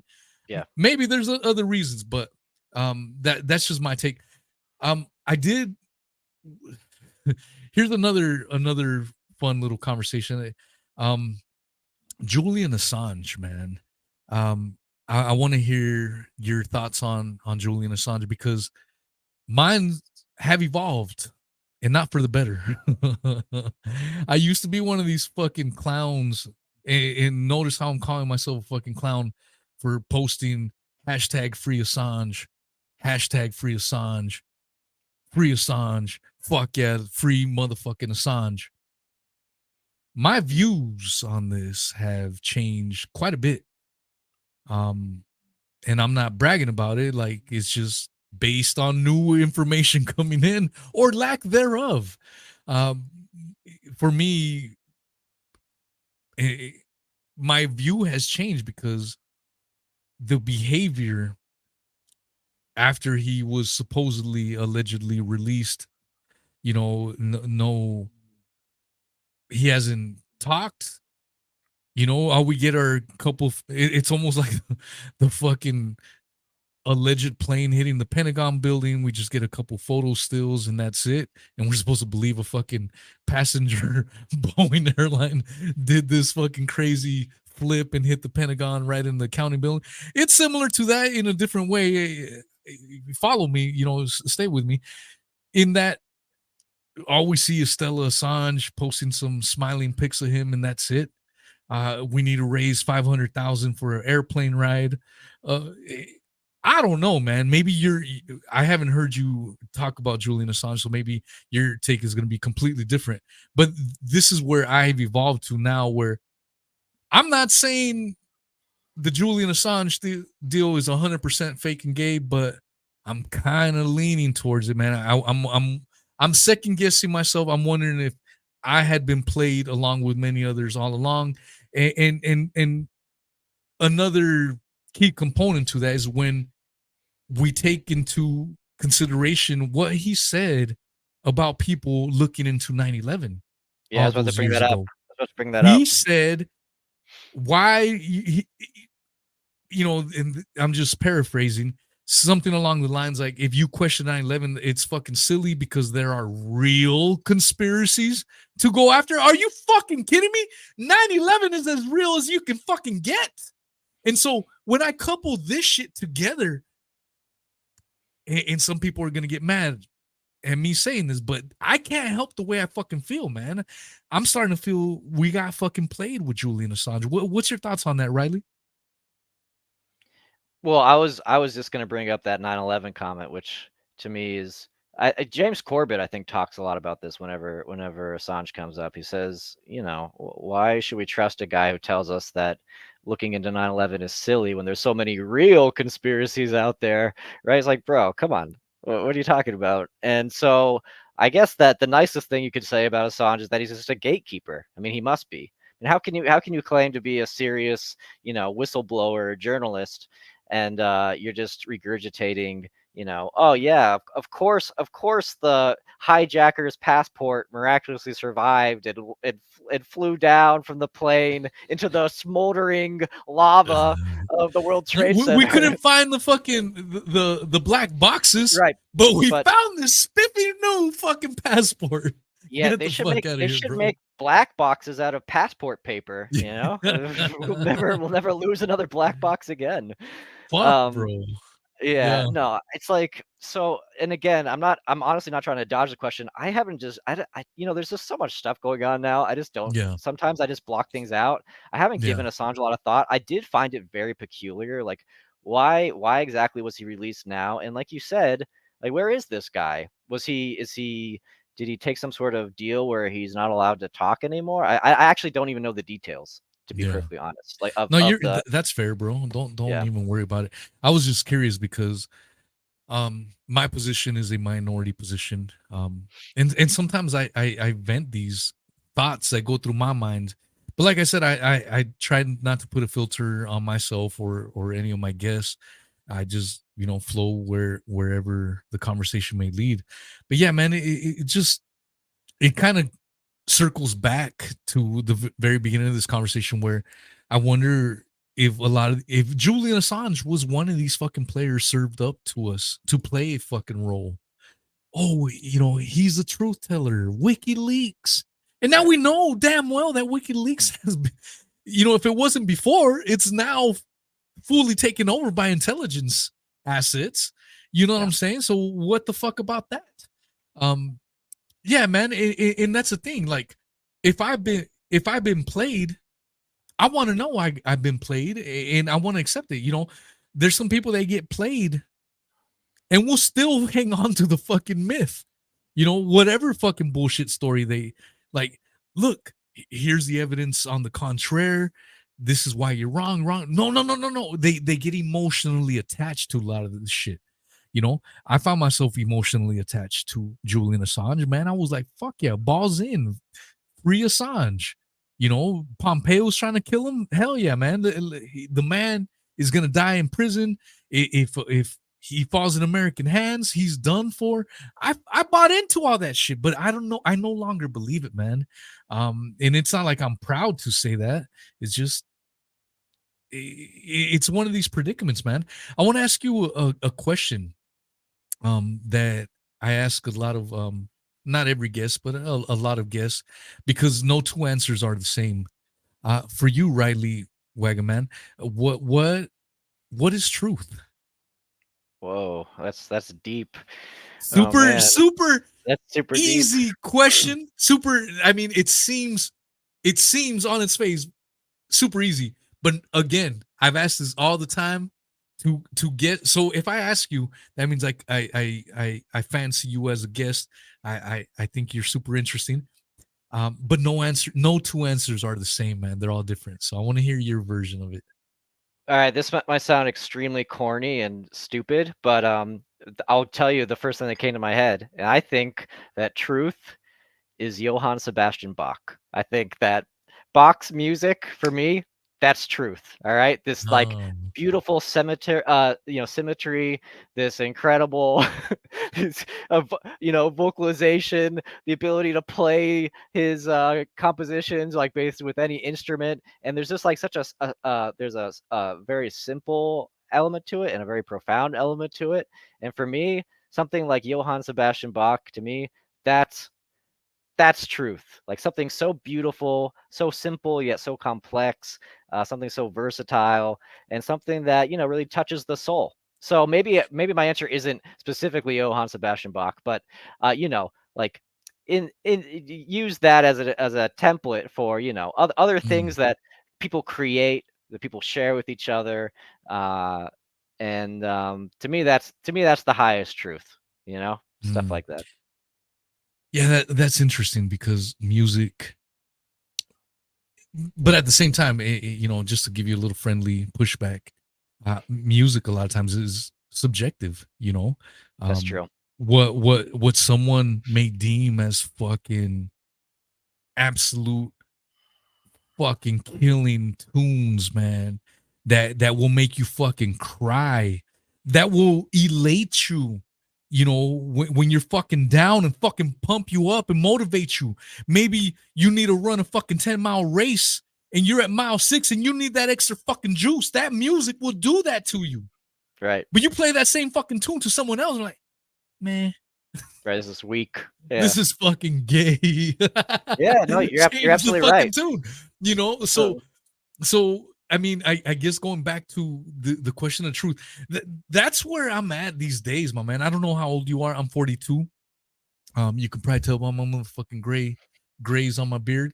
But it, I, it's one of these quests, lifelong quests, man. And you said it at the very beginning, where we're living in an age where we have information on our fingertips. The question is, okay, is it good information? Is it shit information? Is it information that has partial good shit and 90% bullshit? So then you have to sift through it to get that 10% nugget out.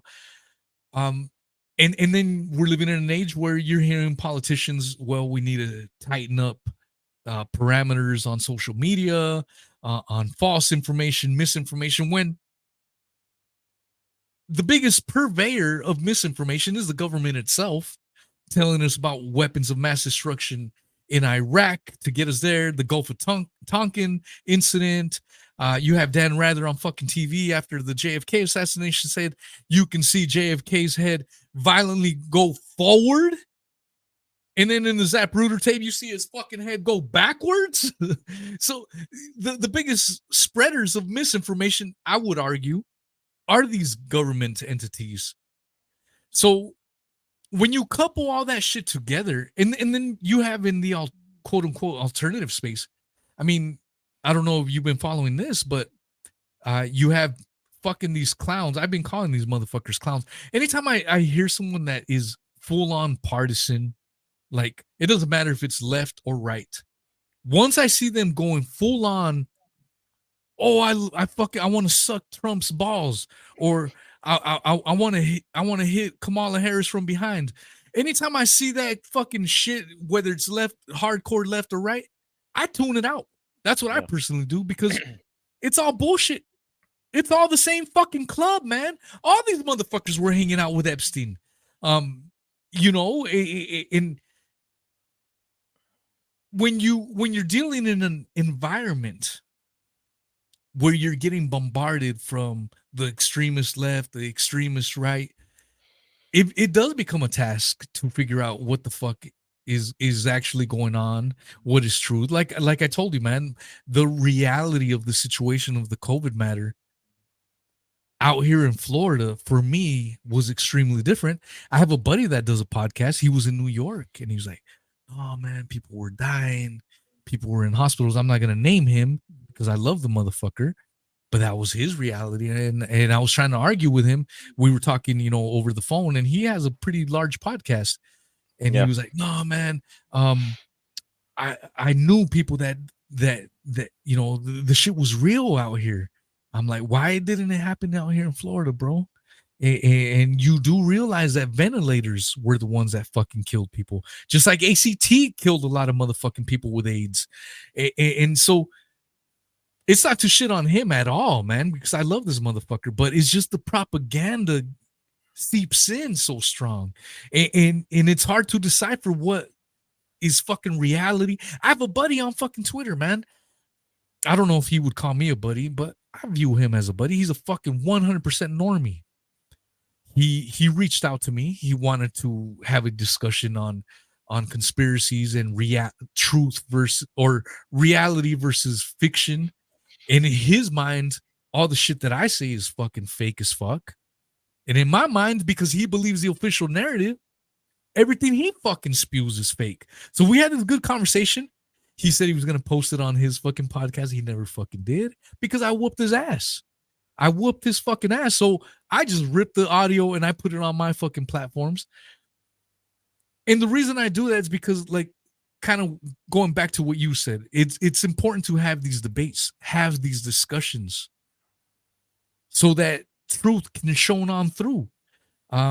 Without these, if we ourselves in the quote unquote alternative space just live in our bubbles and just keep repeating the same fucking shit, and we don't explore what the other side is thinking or other ideas that may contradict our current beliefs, then we ourselves are in a fucking bubble of fucking fiction, if you will. And I think most people by nature want to believe in as many true things as possible. And this is one thing that I've said often is, and it sucks because now that Elon Musk is talking about some fucking brain chip, but if there was some way, magical way, where we could examine our own minds and try to see how many actual things that we currently believe in are actually true and how much of it can be verifiably proven false, um, I'm sure within a heartbeat we would discard all the false shit. Like, oh shit, I fucking believe this with all my heart for the longest fucking time. And now here's all the evidence against it to the contrary. I fucking need to move on. And but I wonder too, how many of those people, I don't think everyone would do that. I think there would be people that would be emotionally attached. People get emotionally attached all the time to stupid fucking shit and won't let it go, regardless of the evidence presented against their fucking, beliefs. What are your thoughts on that, Riley? Yeah, man. Well, look, it Sorry is. for that ramble, man. It's No, just no, no. That was epic. it's a complicated shit, man. This whole thing called, quote unquote truth. Yeah. And I think that a lot of people, I would even include myself, we fall into this trap where we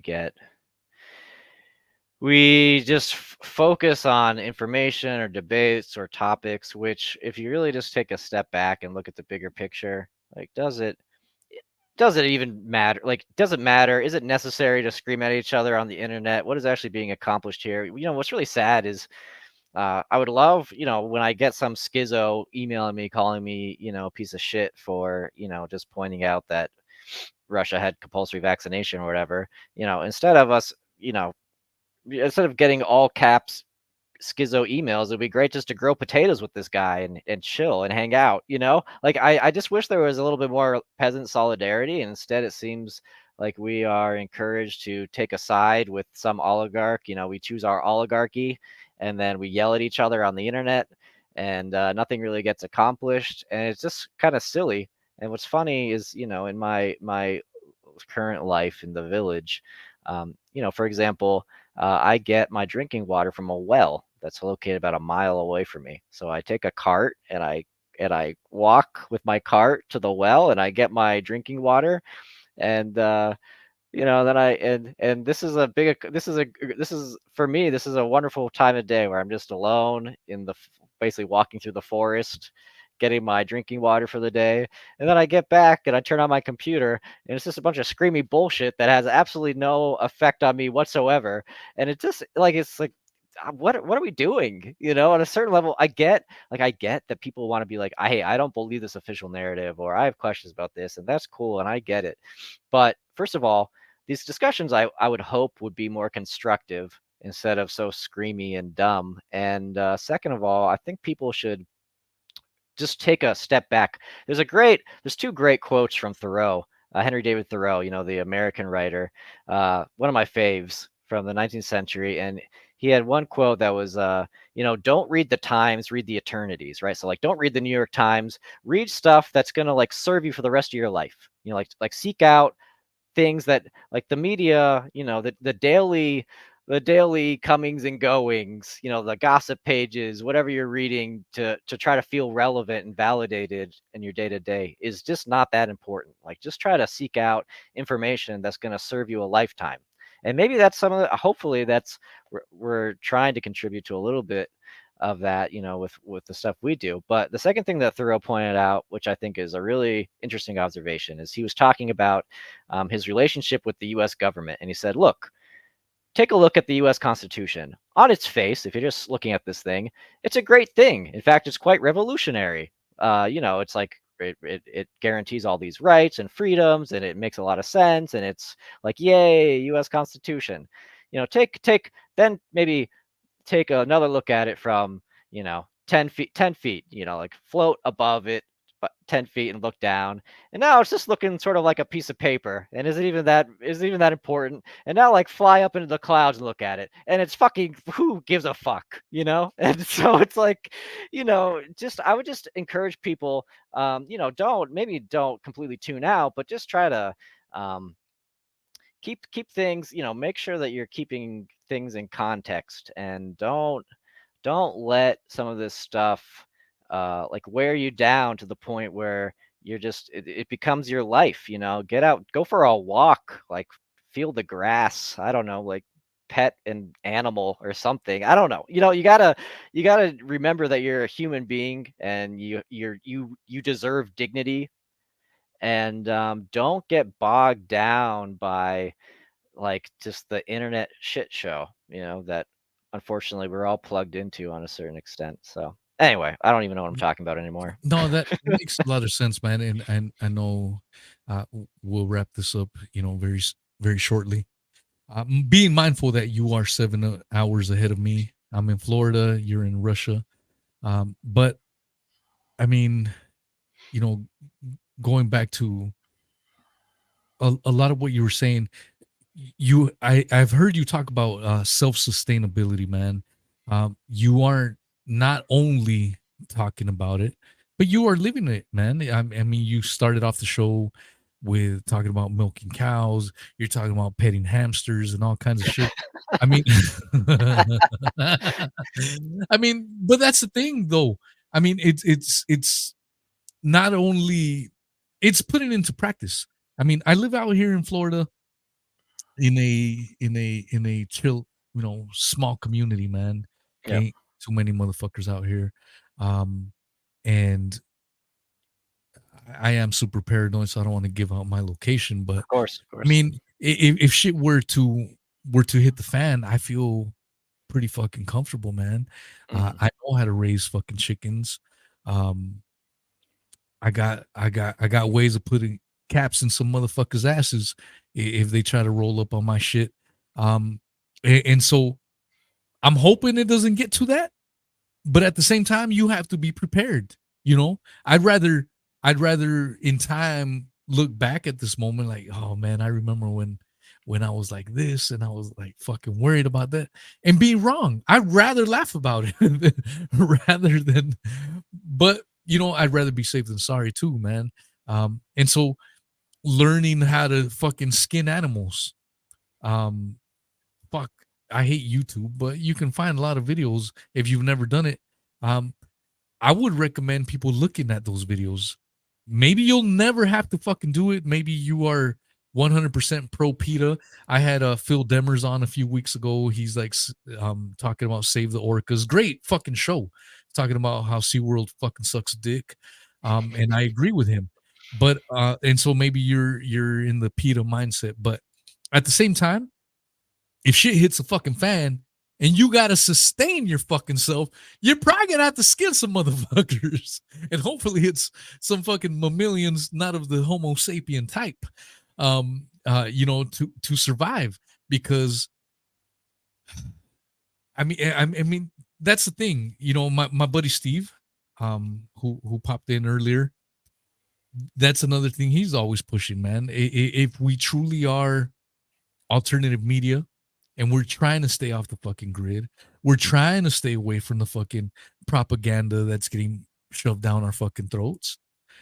We need to form our own communities with like-minded folks, people that share our values. So when shit hits the fan, you can gravitate to those individuals and you have community. So while everyone's freaking out over this or fucking toilet paper or whatever, you have your fucking community already and you're good. You know what I mean? You're set. And it sounds like that's kind of what you have, over in Russia, man. You've got your little farm going. Um how's that life treating you? I'm sure it's a lot of hard work. I'm sure it's very laborious. It's not easy. I mean, shit. Chickens, I don't know how you feel about this, but a lot of people say raising chickens is super easy.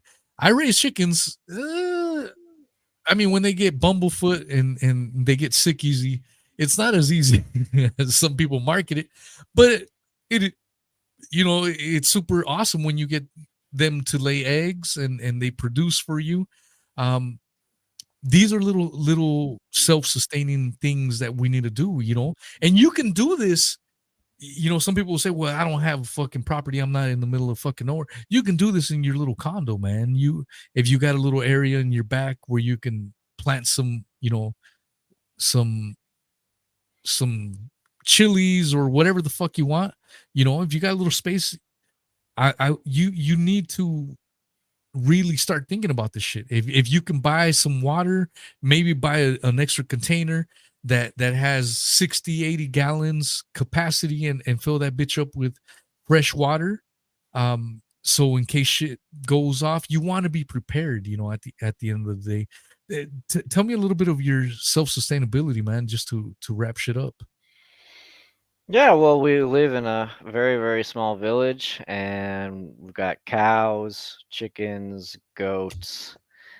We grow vegetables of various varieties.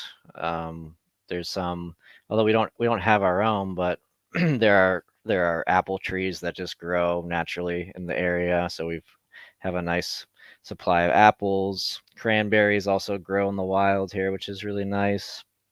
Other kinds of berries.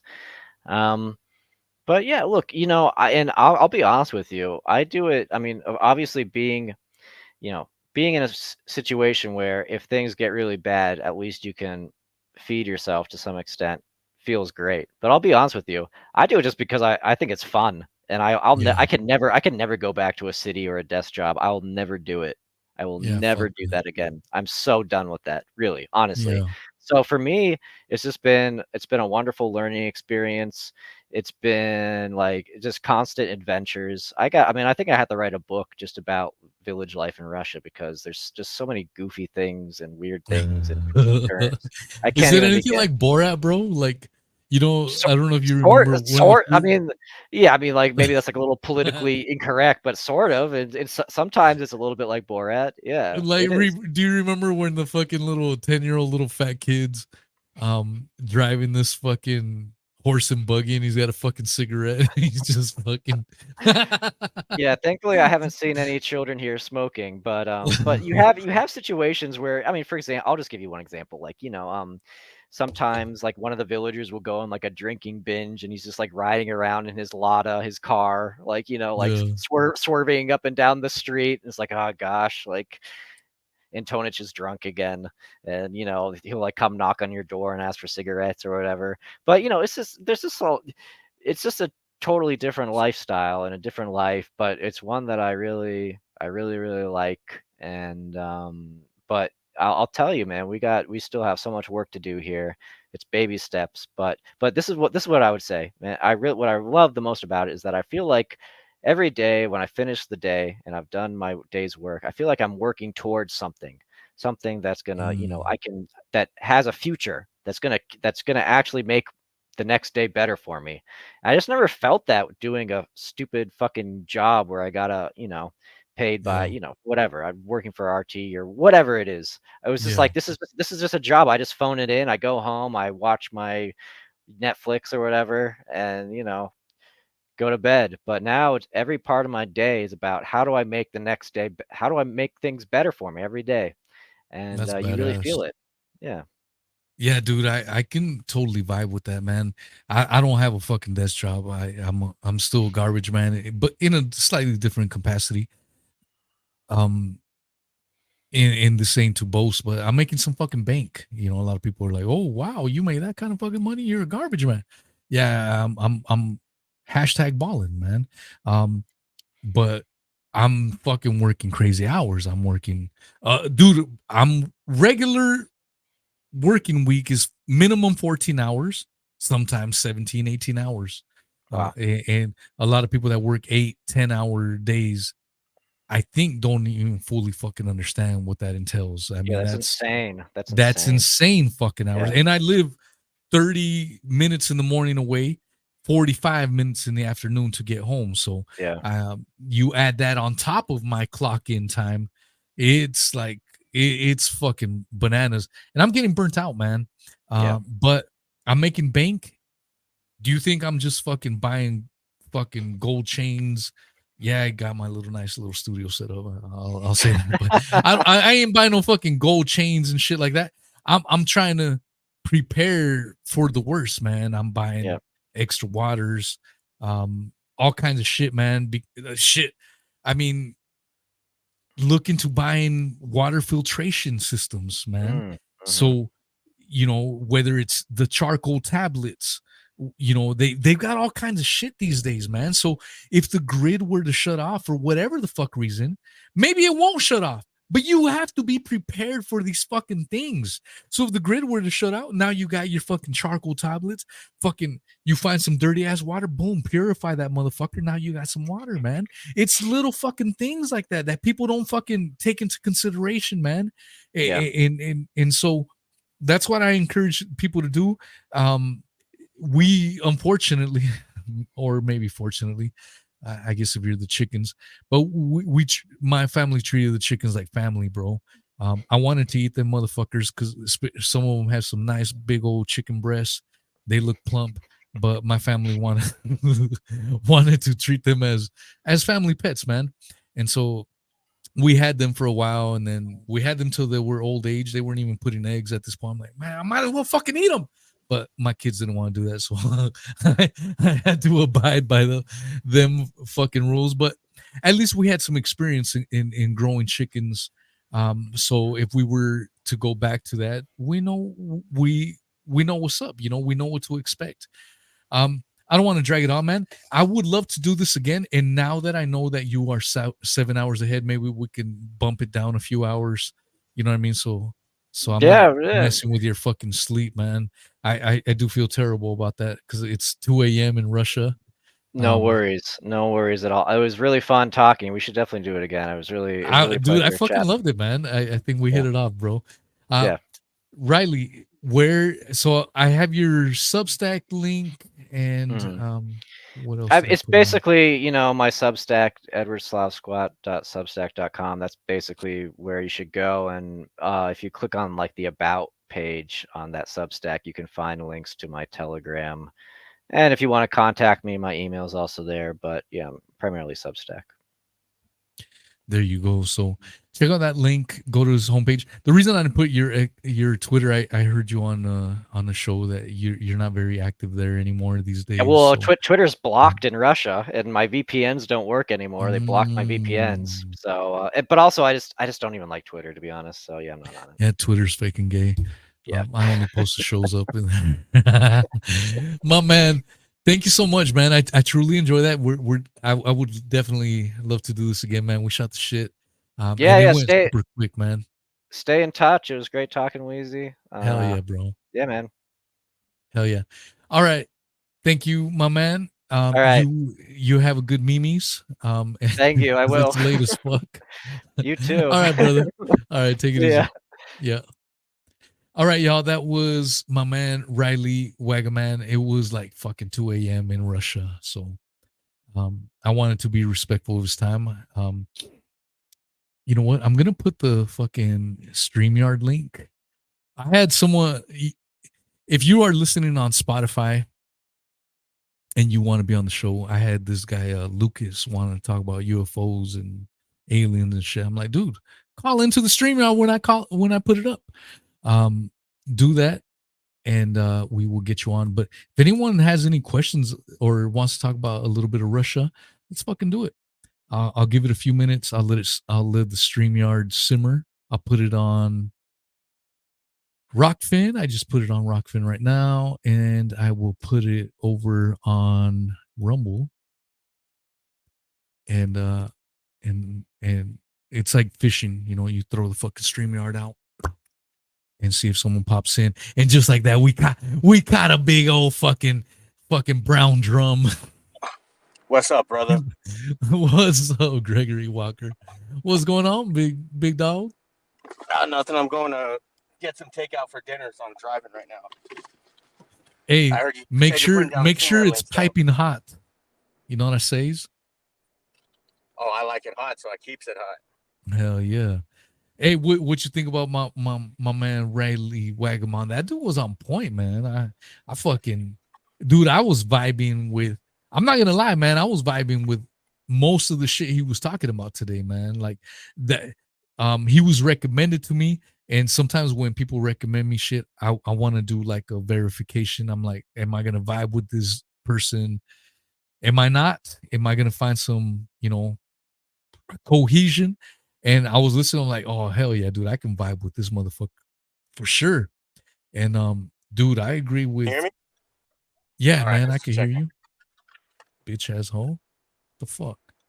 No, so dude, before we get started though, um, if anyone is still tuned in to this part of the podcast, a lot of people when the guest leaves, they tune out, whether it's on Rockfin, whether it's on the Spotify's, whatever, they'll just hit stop. Um, so if you are still listening to this, you are what I would consider the hardcore listeners, the X-rated listeners. So Jump in the stream. hell yeah, you could jump in the stream. But the other thing I wanna make I wanna throw out there is I did get a brand new fucking computer today. My old computer that I had been using from 2020 up until yesterday when it took a shit. My fucking son tried to put some software on it and it fucking went to shit. And I was freaking out today. I was like, God damn it, I got Riley. So went to Best Buy, bought me a new computer. I can do that. I did it. Obviously, we did the stream today, no fucking problem. Maybe the audio sounded a little goofy today, but I'm gonna tinker with that tomorrow. You get a But lap or desktop? desktop. Nice. No, yeah, desktop. Lap is the fucking short ones. No, it's a desktop. The fucking computer looks like a fucking fish tank. What the fuck? My son was like, dude, your shit's gonna rock. You know how when you have kids, like you and I sound like fucking Chicanos, but our kids sound like fucking skaters and shit. Yeah, man. I, My son's I don't like, know. I hear myself on stream sometimes. I'm like, I sound like a you nerdy kind white of guy, sound but not in my head. skaterish, bro. You sound kind of skaterish. I sound Yeah, bro, ghetto, the man, because I pronunciation and grew up shit in the like that. fucking in the hood, bro. Um, and so, but I still end my sentences with and shit, but other than that, I got pretty good pronunciation. I try to have good pronunciation. That's why I says is exquisite all the motherfucking time. But then I say That's why motherfucker he all the says it too. time, and I'm like, damn, I'm fucking hood. But at the same time, the whole reason for that is, if you enjoy the content, it's free. And I'm not asking Gregory. Gregory has tipped in the past.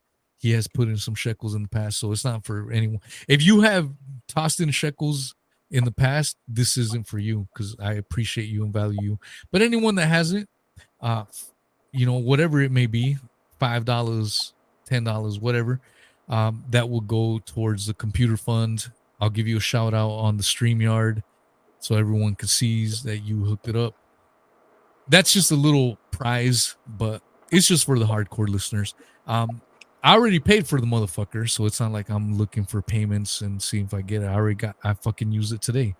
But I was talking to a good friend of mine that I love very much, and Love you too, she Weezy. was, yeah, and you're a she, but I was telling her, I was like, man, it, I don't need the fucking money. I don't need it. I fucking bought the computer. Boom, here you go, bought it. But at the same time, it's like if I put all this fucking time into this show, I put all this effort. A lot of people know that I do these 2-3 hour shows. Yeah. But do you know how much fucking time I spent afterwards editing and then putting it out and then clipping and all this fucking shit? It takes a lot of fucking time on top of my 90-hour a week fucking job. And if you value that, any shekels it shows me that you value that, throwing some shekels and shit. Like I said, I already fucking bought it. Money's not a fucking issue. And I'm not saying that to boast or brag at all. Some people may take it that way, but it's just, it shows me personally that you appreciate the fucking effort and job that goes into it. You know what I'm saying? So instead of saying, buy me a coffee, buy me a fucking beer. That's what I'm gonna fucking say. And I ain't asking motherfuckers like Gregory because he's already chipped in the past. So much love to you. The funds that you see in the background right there, the What Is True TV, the foaming and shit. I took that from the fucking podcast commercial ads when Spotify used to allow me to do ads. I got a couple dollars for every 1,000 downloads. Luckily, a lot of thousands of downloads were able to be had. And I use that fucking money for this shit right here. And so yeah, that computer purchase, I don't know. I think that'll be an incentive. Like if you see some values, you see some love, throw in some shekels, and I'll put your little name tag on the StreamYard so everyone could see the love there. But yeah, enough of that infomercial. It just, I don't know. I thought I'd say that, even though I feel fucking dirty, man, because I personally don't like when people are like, "Oh, I need money. I need money." I don't fucking need money. I really don't. But it's a gesture that we are all in it. Does that make sense, Gregory, or did I just fucking ramble for no fucking reason? And I get what you're saying. It's not even how much; it's the thought that counts. It's it's the fucking thought, man. Because from my perspective, as the one that puts these shows together and tries to get these guests together and all this fucking shit, it's like it takes a lot of fucking hard work. And I'm not asking for sympathy tears like, oh, feel bad for me. No, I'm not asking for that. It's just like, come on, man. I'm doing my part. Y'all do your part. It's a community. You know what I'm saying? I don't view this as my fucking show. I view this as y'all's show. If you guys reach out to me and say, hey, I want you to talk to this guy and that guy, I'll fucking look them up. I'll fucking do it. You know what I'm saying? It's a community fucking effort, man. That's it. Like I said, I already paid for the fucking computer, so it's not like I'm in debt or any of that shit. It's just like you just said, man, the thought. It's like, all right, you do value the show. And if you don't have any money, man, the very least way is to go to Spotify and Apple iTunes and do 5-star reviews. The last week, whatever, I don't know what it was, but I must have pissed some motherfuckers off, and they were hitting me with 1 stars. We were almost at 5 stars reviews, and I'm at 4.2. The other day, someone sent another fucking review, and it bumped me up to 4.3 again. So Was it your you last have the Russia haters. podcast? With I think I forgot the no, dude's name. it was the Zoe one, bro. It was the Zoe one. Oh Um, yeah, s- of course. yeah, some motherfucker got triggered off of that. Fuck you, Wheezy. Here's 1 star. So, I mean, if you don't have any funds, I totally respect that. Just do me a Shout out to solid. Zoe too. Yeah, Zoe's badass. Just do me a fucking solid and fucking give me a 5-star review. You know what I'm saying? Oh shit, we got Uncle Tom. What's up, Tom? What's up, fellas? What's good? What's good, Uncle Tom? Oh, I just thought I'd jump in and say hi. Let's hang out for Hell a yeah, couple minutes. chilling in the stabbing cabin. Yes, sir. I'm gonna jump in with y'all. Nice. Thanks. For those listening on Spotify, I many times, not all the time, but many times I'll jump in on Uncle Tom's show. You can find him on Rumble, chiefly under TNP, which stands for The New Prisoners, and they usually do their shows at 8 p.m. Eastern, which is about an hour from now. So I And usually on AM jump in. Wake Up on Rockfin. AM Wake Up and Rockfin. I think we're on TMP. Spotify too. Yeah, you are on Spotify. I gave y'all a review. Fuck yeah, I gave y'all 5 Fuck stars. yeah, you thanks, motherfuckers dude. better give me a motherfucking 5-star review. What the fuck? I will. So, Weezy, I'm in between but jobs right now. Do you take payments in shush moons? in cum shots? Mushrooms. Oh, mushrooms. Yeah, I can take mushrooms. Hell yeah. All right, talk to me offline later. Copy that. Dude, if you could ship mushrooms to Florida, bro, I'm fucking all in. I've done never it once tried before, mushrooms, but bro. I want to try enough though. about Greg committing federal crimes. We'll talk offline. Gold Nuggets on fucking Rumble says, yes, Wheezy, we all know that you are a nasty hoe. I am nasty. I don't give a fuck. You know, That's it's you. just what it is, bro. Yeah. That's just me. What do you want me to do? Goddamn Mexicans. Hey, what you think of that show, Uncle Tom? The fucking Riley Waggaman. That motherfucker Oh, knows his dude, shit. I fully enjoyed it, dude. I mean, it's because we're getting a bunch of BS over here about what's going on in Russia, Hell yeah. So I'm Yeah, all down for that. it's good to get a perspective from, especially someone like him. He's an American like you and I, and he's living in Russia. Yeah. You know, we hear all Yeah, this I feel like shit. people that work for RT, like when you bring up uncomfortable truths about Putin and Russia, they act like they don't know what the fuck you're talking about. And he broke that down, bro. He like to hear him say RT in America, RT Europe, for example, is completely different from RT Russia. That's a trip, bro. So they're Yeah. getting like two different fucking variants of what quote unquote is called the truth. You know what I'm saying? Like Yeah. that's why I brought up earlier, like I gravitated to RT when I was younger because I was like, dude, RT these guys America are was talking. good. Yeah, they're It talking was shit good because about 9/11. they're critical of both parties in America because they're from another perspective. Yeah. Well, there's a gentleman. I don't know if you guys are familiar with him or not. His name's Eustace Mullins. He was on. He did all his research through most of it through the Congress Library of Congress. So most of his shit's pretty legit. You know what I mean? As far as what's in the Library of Congress. But yeah, dude, he came out and said in a video that China, Russia, and the United States are all friends behind the scenes. They're all jerking each other off. And they're basically, it's just they're there to fuck everybody over, So Who you can in that situation, Uncle Tom, like who is the designated Bukkake queen? fuck, dude. They're probably all fucking sucking each other off and licking their balls. You know what I'm saying? Yeah, Like, it's the I'm US's just saying turn to who. lick the balls. They're like, dude, it's they're really like hard to set on say way too who's long. You gotta like, you want to hang out at this party, you gotta fucking put in a few the favors. diddler. Yeah, fucking dude. You know we're hearing this Diddy bullshit. I'm sure we'll talk about it more on TMP. But fucking 10,000 bottles of fucking baby oil and 800 According to dildos Chris, and all where this did shit. 2C originate from? Fucking China. Chris Rankcast said he used to order this shit from a lab in China called 2CB something, long ass fucking name I don't remember. And when I heard him say it, I'm like, 2C, like that pink Puff Daddy cocaine? And he's like, oh my God, is that what it is?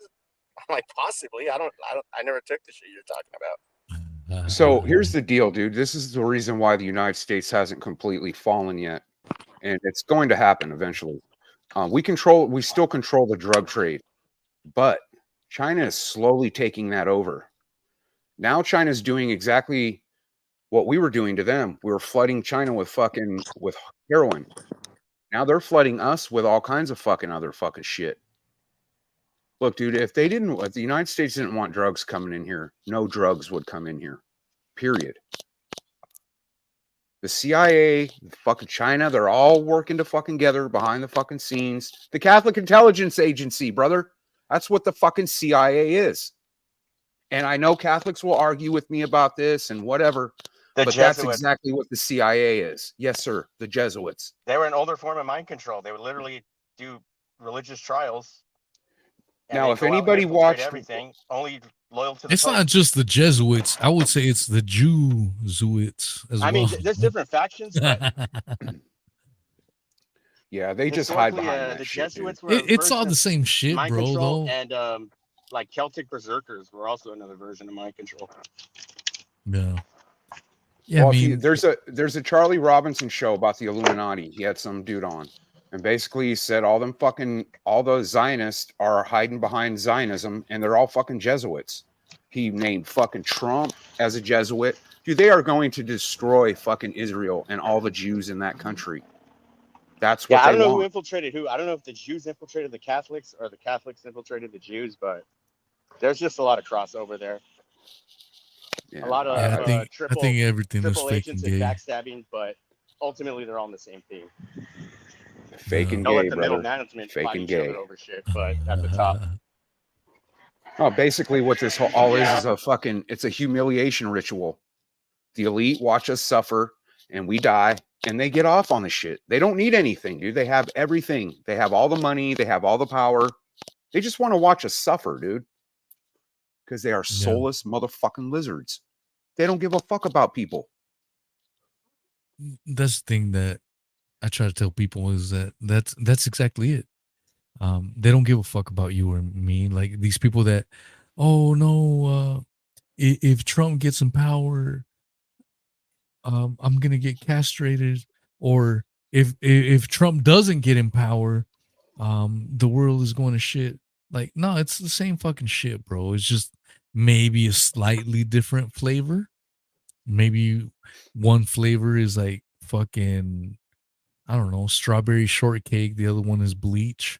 I don't fucking know, but it's the same shit at the end of the fucking day. And to pretend otherwise, in my opinion, would be uncivilized. Yes, sir. 100%. As Charles Barkley we used to say, for the Right Guard deodorant commercials back in the day. Yeah, man, I can't help but think of George Carlin's quote, "It's all one big club, and you and we I ain't in it. ain't in it." That's That's the it. biggest thing, man. So all these people that fucking glorify this nut bag or that nut bag, I'm like, come on, man. Do you really, for any fucking moment in time, actually believe this motherfucker gives an actual fuck about you? No. Be honest with yourself. Do you think this motherfucker actually gives a fuck about you individually?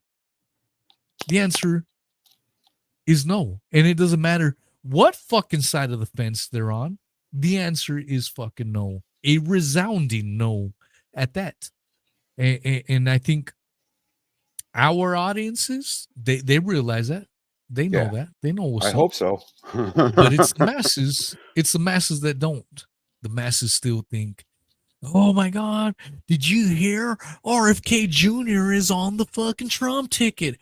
Oh my God, it's going to be game changing. Elon Musk is here to deliver us from evil, and he's going to take us to Mars and put brain chips in ours. Oh my God. Like, Did no, motherfuckers. did You you guys watch are fucking stupid retards. That's what you is. did you watch the interview that Kamala Harris did with fucking what's her name? Fucking the black broad. She does Candace Owens? no, the one who Joy Reid? no, she's bigger than Joy Reid. Oprah. Oprah. Yeah. That dude, that bitch is fucking stupid. If Yeah. anybody thinks that fucking bitch cares about you, she could give a rat's fucking ass about any one of us. Yeah, but people will swallow that shit like she's the next coming of Christ. The funny thing Just like is, though, people view Trump as the next coming of Christ. yeah, dude, whatever. Both sides fucking do it, man. And I feel in good company that knowing that I'm not alone in believing that both sides are bullshit. Both sides are gonna take us to the same ends. I'm not the only one that believes that. You, Uncle Tom, fucking Mr. Walker. I just had the awesome Riley Waggaman on the fucking show, and he would concur. There's a lot of people that concur. I don't know if Gregory's ass was prolapsing. Sounds like his dog's licking the mic. Oh, the Spotify listeners are gonna be like, "What the fuck?" Yeah, because they can't see nothing. They can't see nothing. They're just hearing this fucking prolapsing of the anus, and that's all they can get. Can you hear me now? Yes, sir. We can hear you loud No, and we clear. can. Did your anus finish prolapsing? You gotta stop hanging What out the with people overseas. We see the mic was up my ass, not in my anus. Is he really ripping ass? He really is ripping ass. No, I was trying to say, I heard Kamala is giving out free mandatory abortions if she gets elected, but only if you're vaccinated. Only if you're Ah. vaccinated. Copy that. I Yeah. would think you probably wouldn't need an abortion after that. I don't think too many women are having babies that got the shots. Yeah, man. It's definitely wild times indeed. All right. Well, I'm gonna get ready. I'm gonna jump on with y'all for a minute, Mr. Uncle Tom. Tell people where they can find you, Uncle Tom. You can find me on TMP, New Prisoners. That's on Rumble. And then we do Odyssey and BitChute now. So you can find us there. And then, of course, on AM Wake Up channels. That basically, you know, Rock Band, Rumble, Odyssey, all that stuff. And then you can check out me and Harps on Sundays. We'll blow your eardrums out with some heavy metal music. And Greg, I'm gonna play that gay ass fucking song you sent me on Saturday or the other day. I told you it was He's like amazingly gay. he's making diarrhea on the fucking Yeah. phone So right yeah, that's where you can now. find me. Sometimes here. Hey Greg, you want people to follow you on Insta? Sure. If you guys are on Instagram, look for me at Mel Gory. The E is a 3 though. M3L. There you go. All right, gentlemen. Thank you guys for jumping in. That was Much an love. exquisite time, and I'll catch you guys in a few on TMP. Always All nice right. to shoot the shit with you, gentlemen. Yes, sir. Hell yeah. All right, y'all. Hope everyone enjoyed that. That was a great time, y'all.